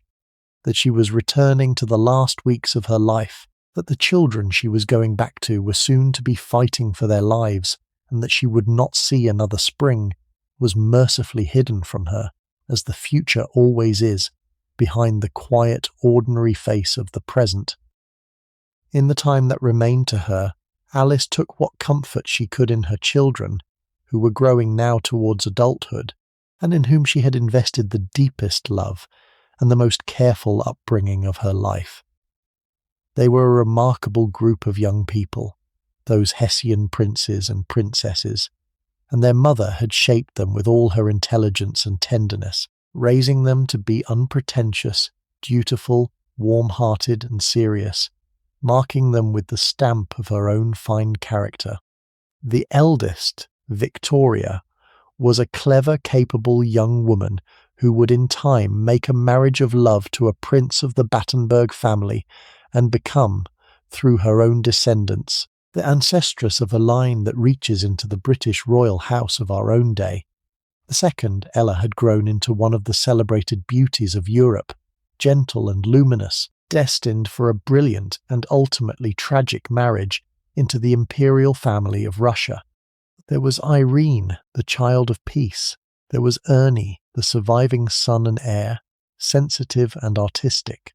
And there were the two youngest, the youngest of the household, a daughter named Alex and a daughter named Marie, called May. Each of these children had grown into a distinct and well-marked person under their mother's careful hand, and it is worth knowing them a little as individuals, for they were the great work and the great love of Alice's life. The eldest, Victoria, was the steady, capable one, clever and sensible and dependable, the natural leader among the children, and she would carry her mother's seriousness and competence into a long and useful life. Ella, the second, was the beauty, gentle and luminous and serene, with a sweetness of nature that drew everyone to her, a girl whose loveliness was spoken of across the courts of Europe. Irene, the child of peace, was quieter and more retiring, the unremarkable one in a family of strong characters. And then there was Ernie, the surviving son, sensitive and artistic and imaginative, marked by the early loss of the young brother he had been playing with on the morning of the fall, and grown thoughtful and somewhat melancholy under the shadow of that memory. The two youngest were still small children in these years, the babies of the family, and upon them their mother's tenderness was lavished with the special fondness that the last children of a large brood so often receive. Alex, the elder of the two, was a bright, affectionate, sunny young girl, so cheerful that the household called her Sunny, the pet of the household, with no shadow yet upon her sweet, untroubled face. And May, the very youngest, was a small and delicate child, the baby that every large brood keeps a child in its heart, cherished by parents and elder siblings alike. To see them all together in the Darmstadt nursery in the years before the catastrophe, the steady eldest, and the lovely second, and the quiet middle ones, and the sunny young Alex and the baby May, is to see a family rich in love and promise, every child well-formed and well-loved, the whole of it, the fruit of their mother's devoted labour. It was a family that any mother might have been proud of, and Alice was proud of it, and rightly, for she had made it what it was, had shaped each of these characters with her own hands and her own love, had given to each of these children the close, attentive mothering that her age thought unnecessary, and that she thought the most important work she did.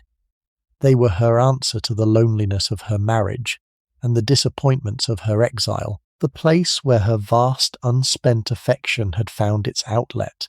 the achievement she valued above all her charities and reforms. And they were, though she could not know it as she watched them grow, the bearers of her name and her blood and her hidden inheritance into a future that would scatter them across Europe and visit upon some of them sorrows as great as any their mother had known. For now they were only her children, loved and well raised and gathered close on the edge of the calamity that was about to fall upon them all. There is a stillness, looking back over the last ordinary days of that household before the blow fell, the kind of stillness that gathers in memory around the hours before a catastrophe, when everything was as yet whole, and the people we love were all still living. The autumn of 1878 ran its course in Darmstadt much as other autumns had, the children at their lessons, the household at its routines, the Grand Duchess at her duties and her charities, the whole familiar machinery of a great family's life turning over as it always had. No shadow lay yet upon them. The children were well. The recent griefs had begun, a little, to settle, and Alice, tired as she was, had no reason to think that the season ahead held anything worse than the ordinary trials of a winter. We who know what was coming cannot look at that quiet autumn without a tightening of the heart, for we can see what they could not, the catastrophe massing just beyond the edge of their ordinary days, the disease already perhaps stirring somewhere in the city, the calendar turning towards the dreadful December that would take from them the youngest child, and then the mother herself. The very ordinariness of those last whole days is what makes them poignant. The children doing their lessons and the household keeping its routines all unknowing. The last normal season of a family that was about to be broken, lived through without any sense that it was the last. And so the season turned, and the first frosts came, and the household at Darmstadt drew in towards the winter as families do, with no sense that this winter would be unlike any other. The children kept to their lessons and their games. The Grand Duchess kept to her duties and her charities. The settled business of a great house went on as it always had. And then, somewhere in the town, in some unremarked house or schoolroom, the infection took hold and began to spread, moving unseen from one door to another as such sicknesses do, until it reached the gates of the palace and crossed them. The last untroubled autumn of her life gave way by slow degrees to the December that would end it. And we have come now to the final and heaviest passage of her story, which there is no way to soften, only to tell as gently and as truly as it can be told. Of all the children, it was perhaps the small fair Alex who held a special place, a sunny, affectionate young girl whose smile had earned her the family nickname of Sunny, and upon whom no shadow of the future yet lay. No one watching that bright child at her mother's knee in the Darmstadt nursery could have dreamed what waited for her down the long corridor of the years, that this granddaughter of Queen Victoria would grow up to marry the last emperor of Russia, would become the Empress Alexandra, whose name is woven into one of history's most terrible tragedies, would pass to her own only son the very bleeding sickness that had killed her young brother Fritty, and would die at last, with her husband and all her children, in a cellar at the hands of revolutionaries, the imperial house of Russia ending in blood. Nor could anyone have foreseen that the lovely Ella, married into that same doomed family, would meet her own dreadful end in the same dark season. All of that lay hidden in the unimaginable future. For now there were only Alice's children, loved and well raised and gathered about her in the autumn of 1878, as the last and cruelest blow of all prepared to fall. It came, as so much of her suffering had come, in the form of disease, and it came for her children. In the November of that year, a diphtheria epidemic broke out in the Grand Ducal household, the dreaded throat infection that choked and killed so many children of that age, and it swept through the family one by one. First the eldest daughter Victoria fell ill, and then, in swift succession, the others, Alex and young May and Irene and the boy Ernie, and then Louis the father too, until the palace was a hospital and almost the whole house lay stricken. Only Ella was spared, and Alice, with the cool sense that her nursing experience had taught her, sent that one healthy daughter away to safety. And then, as she had done so many times before for so many others, Alice gave herself wholly to the nursing of her own.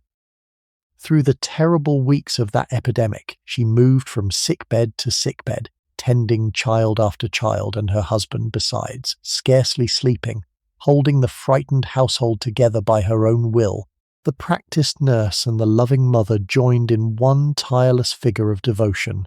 For a time it seemed her care might bring them all through. The disease that now fell upon the family was one of the great child killers of the age, and to understand the dread it inspired you have to know what diphtheria meant in a house full of children before the remedies of our own day. It was an infection of the throat that struck children above all, spreading swiftly from one to another in a family or a school, and it killed by slow suffocation,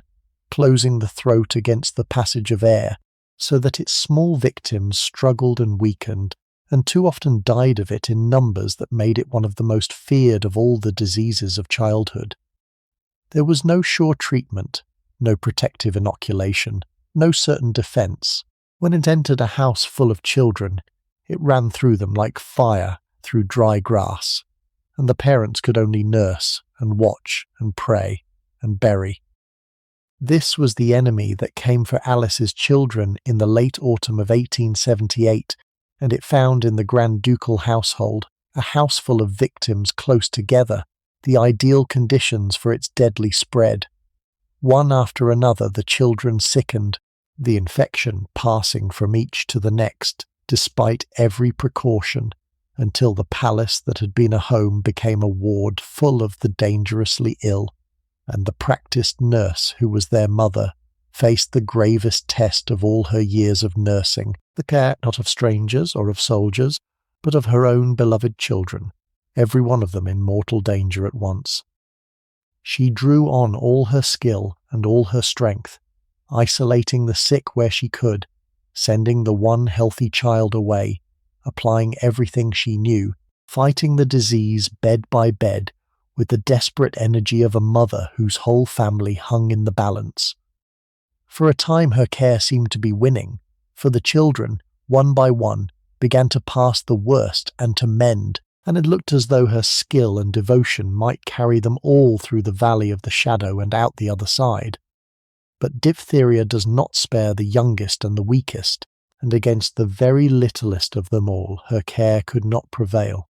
The same disease that the elder children survived proved too much for the small and delicate frame of the baby of the family, and the long battle in which Alice had saved so many of her children was about to take from her the one she could least afford to lose, in a blow that would lead, by its own terrible logic, straight to her own end. The price of nursing a houseful of the infected, paid so often by the nurses of that age, was about to be exacted from the most devoted nurse of them all. But the disease took the littlest one. May, the baby of the family, not yet 5 years old, sickened and weakened, and in the middle of that dreadful month died, the youngest and most fragile of them all carried off, while her mother watched helpless beside her. The blow was crushing, coming as it did in the midst of the struggle to save the others, and yet Alice could not even give herself to her grief, for the rest of her children still lay ill and still needed her, and one of her hardest tasks now was to keep from them the news of their young sister's death,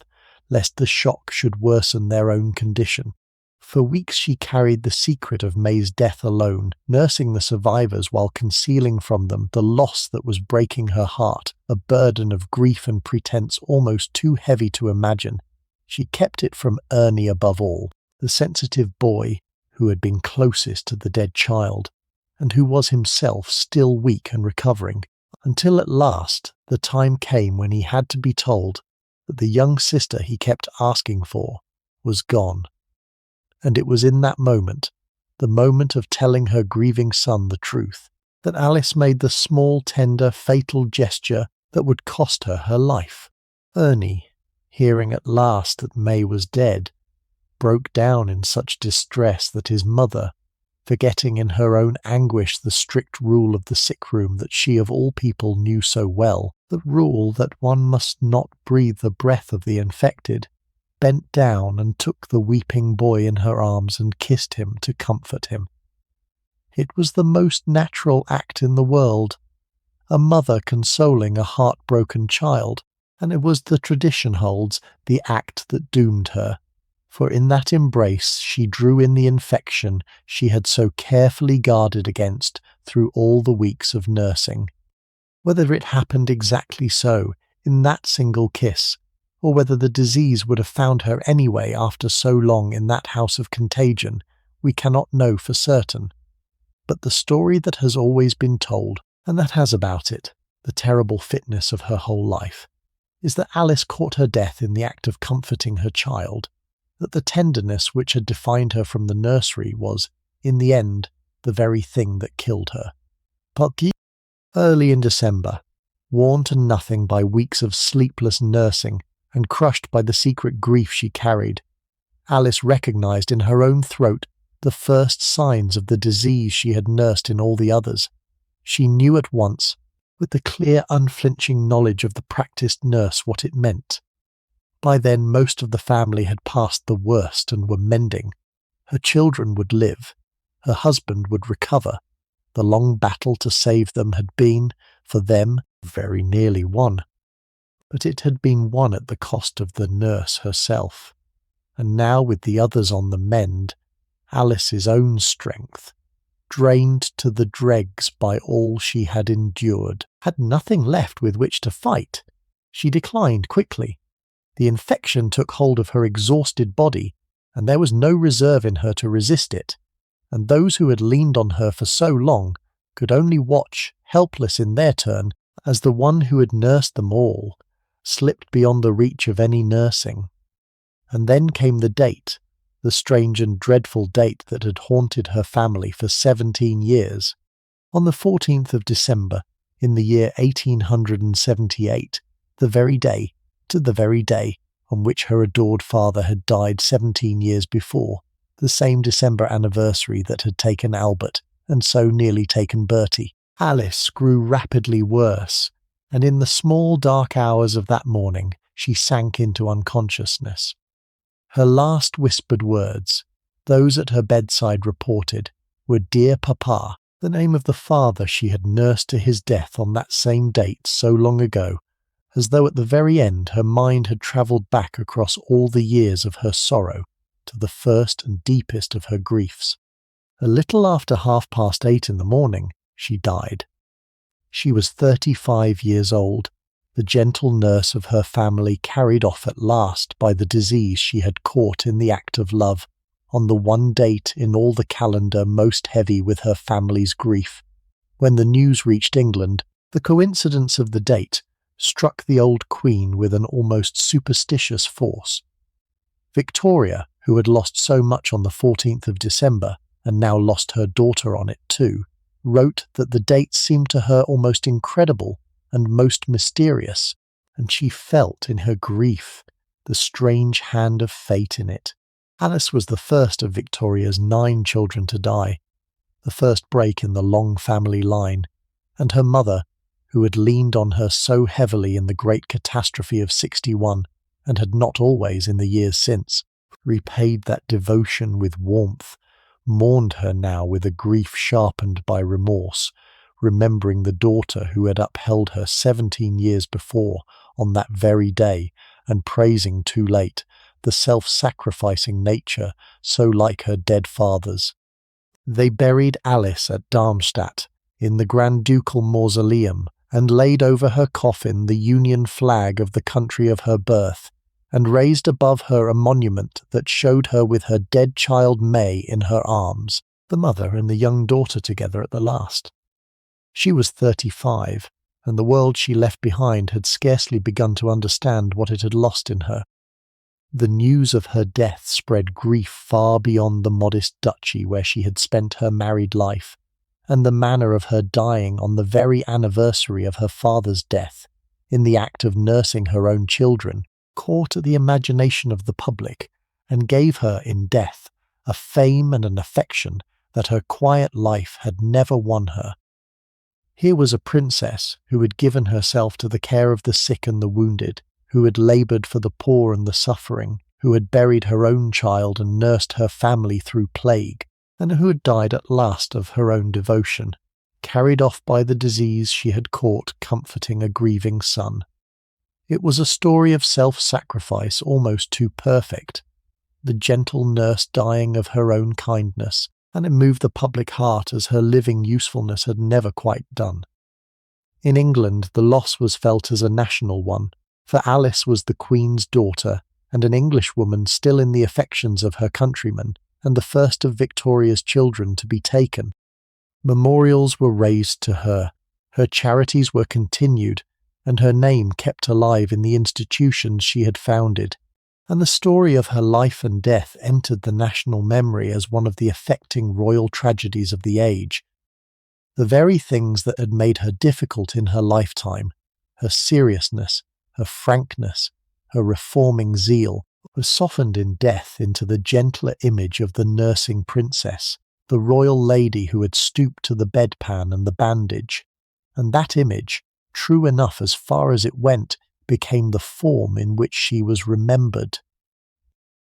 Yet the world that mourned her so movingly had, in truth, scarcely known her, had taken her devoted usefulness for granted in her lifetime, and discovered its value only when it was gone,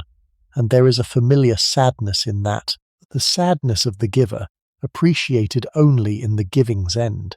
The princess who had felt herself, all her life, so overlooked and so poorly understood, was understood and valued at last only when she could no longer know it, thereby a public that had paid her, while she lived, far less attention than her labours deserved. It is the common fate of those who serve quietly to be valued fully only in their absence, and Alice, who had served more quietly and more faithfully than most, received in death the recognition that life had largely withheld, the warm regard of a world that woke up, too late, to to what it had possessed in her and let slip away. For the full meaning of Alice's story lay not only in what she had been, but in what would flow from her, and here the gentle princess casts a shadow across history, out of all proportion to her quiet years and her early death.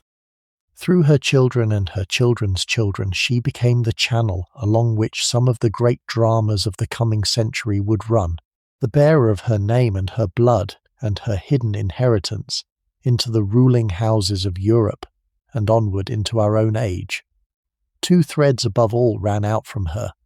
and they could hardly have ended more differently. The one a story of catastrophe, almost beyond the power of words, the other a story of quiet continuance, reaching down to the present day. The tender mother who had so dreaded the flaw in her blood, and so feared for her children's happiness, could not have begun to imagine where those threads would lead, and it is worth following each of them a little way before we take our leave of her, for they show how far the ripples of a single quiet life can travel. It is worth following that eastern thread a little further, for the fate of Alice's daughters in Russia is one of the most harrowing in all the annals of royalty, and it is the strange dark flower of the seed that Alice, all unknowing, had planted. Her sunny daughter Alex grew up to marry the heir to the Russian throne, the young Tsar Nicholas, in a love match rare among royal marriages, and became the Empress Alexandra, mistress of the vast and glittering and doomed Russian court. But she carried in her blood the same hidden flaw that had killed her brother Fritti,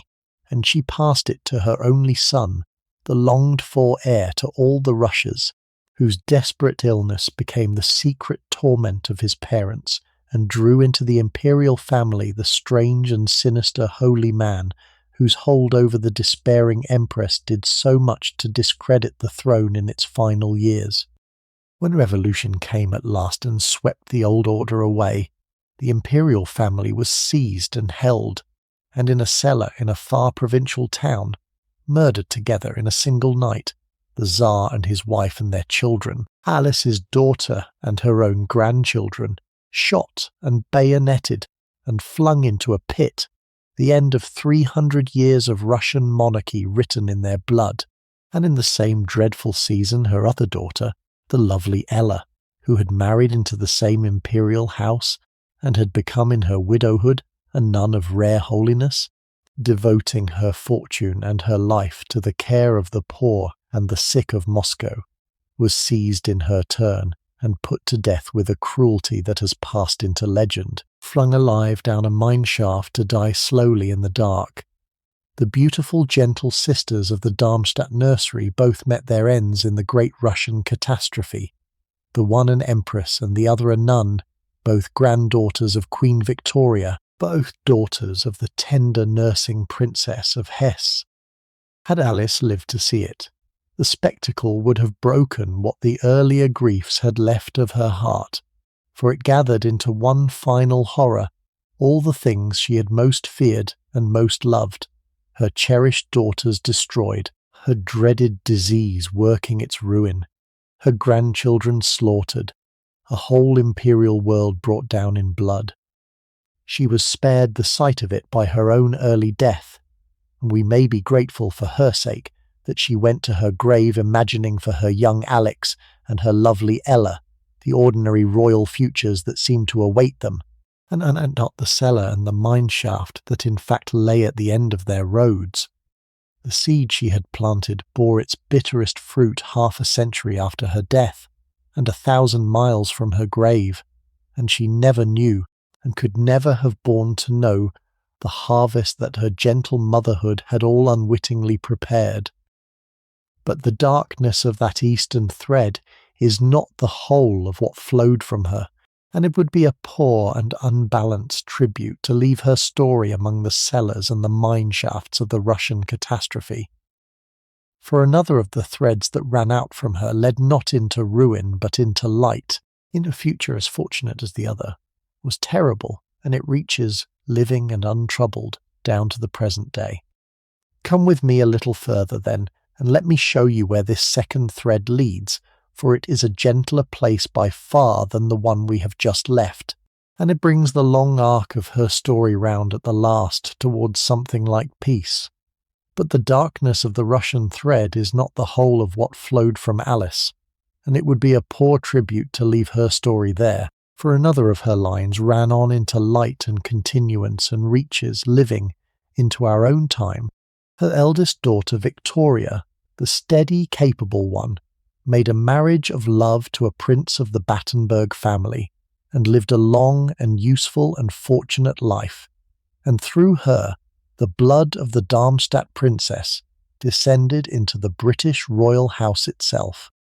For one of that daughter's own children was a girl who would in time become the mother of a prince who married the heir to the English throne, so that Alice stands as the great-great-grandmother of figures at the very heart of the modern British monarchy. Her blood and something of her serious, dutiful character carried down through the generations into the royal family of the country she was born in, and never stopped loving. There is a fitting symmetry in this, that the princess who was sent away from England as a bride and spent her life in exile in a small foreign court, should send her descendants back, in the end, into the English royal house, so that the line which began at Windsor returned at last to Windsor by way of Darmstadt and grief and the long working of the generations. The daughter who felt herself so overlooked in life turned out to stand at a great junction of royal descent, the point from which the lines ran out to the fallen throne of Russia and to the enduring throne of Britain, to the murdered and to the reigning, to catastrophe and to continuance. Few women so little regarded in their own day have proved in the long reckoning of history so consequential. And so the gentle nurse of Hesse, who thought herself a failure and a disappointment, who felt that she had done so little with her circumscribed life, turns out to have been one of the hinges on which the royal history of Europe turned, the mother of an empress, and a nun and a marchioness, the ancestress of Tsars and of the line that reigns in Britain, still the carrier of both a deadly inheritance and a noble character down the long avenue of the generations. She would have been astonished to learn it, and a little dismayed, perhaps, to be remembered so largely for what flowed from her rather than for what she was.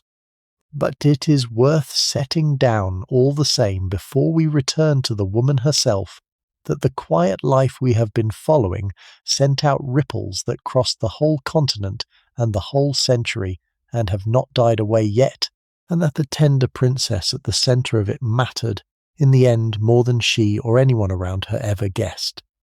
But it would be wrong to let the grand and terrible sweep of that legacy be the last word on Alice, for she would not have wished to be remembered chiefly as a link in the chain of dynasties. What she was, in herself, was something simpler and finer and more moving than any genealogy can capture. She was a woman of rare tenderness and rare strength, born to every privilege and finding in privilege scant happiness, who gave herself away, again and again, in the service of those who suffered. She nursed her dying grandmother and her dying father. She upheld her broken mother and her leaderless family. She laboured through 2 wars among the wounded and the maimed. She fought to bring decent care to the sick of her adopted country. She watched over a fragile son and buried him, and she died at the last in the act of comforting a grieving child. Her whole life was a pouring out of love and care upon others, often unregarded, often unrewarded, and if it brought her more sorrow than joy, it also made her, in her quiet way, one of the truly good people to wear a crown, a princess, whose claim on our remembrance rests not on anything she ruled or conquered or possessed, but simply on the boundless kindness of her heart. So let the lamps of that German palace dim now, and the long sad story come to its rest. Let the tired gentle woman who gave so much and asked so little lay down at last the burden she carried so far, her nursing done, her watch ended, her griefs all behind her. She spent her life easing the pain of others, sitting up through the dark hours beside the suffering and the dying, and there is a deep and gentle justice in the thought that she who comforted so many is herself now beyond the reach of all pain, at peace beside the young daughter she held in her arms, under the flag of the country she never stopped loving. She was not a famous queen or a great power in the world, only a kind woman who did what good she could in the place where life had set her, and that, in the end, may be the finest thing that any of us can be. She has earned her rest more fully than almost anyone, and tonight, as the house grows still around you, she is allowed at last simply to rest. If you have stayed with me all the way through her tender and sorrowful life, then thank you for keeping me company through the few hours we have spent together. I hope she stays with you a little, the gentle princess who nursed the dying and died of her own kindness, a story worth remembering among all the grander and louder lives that history records. If these long evenings in other centuries are something you would like to find your way back to, you are welcome to subscribe, and another world, another age, another story will be waiting for you whenever you need it. There is no hurry. There never is. Here, sleep well, stay warm, be kind to the people in your house, and I will see you in the next one. Good night.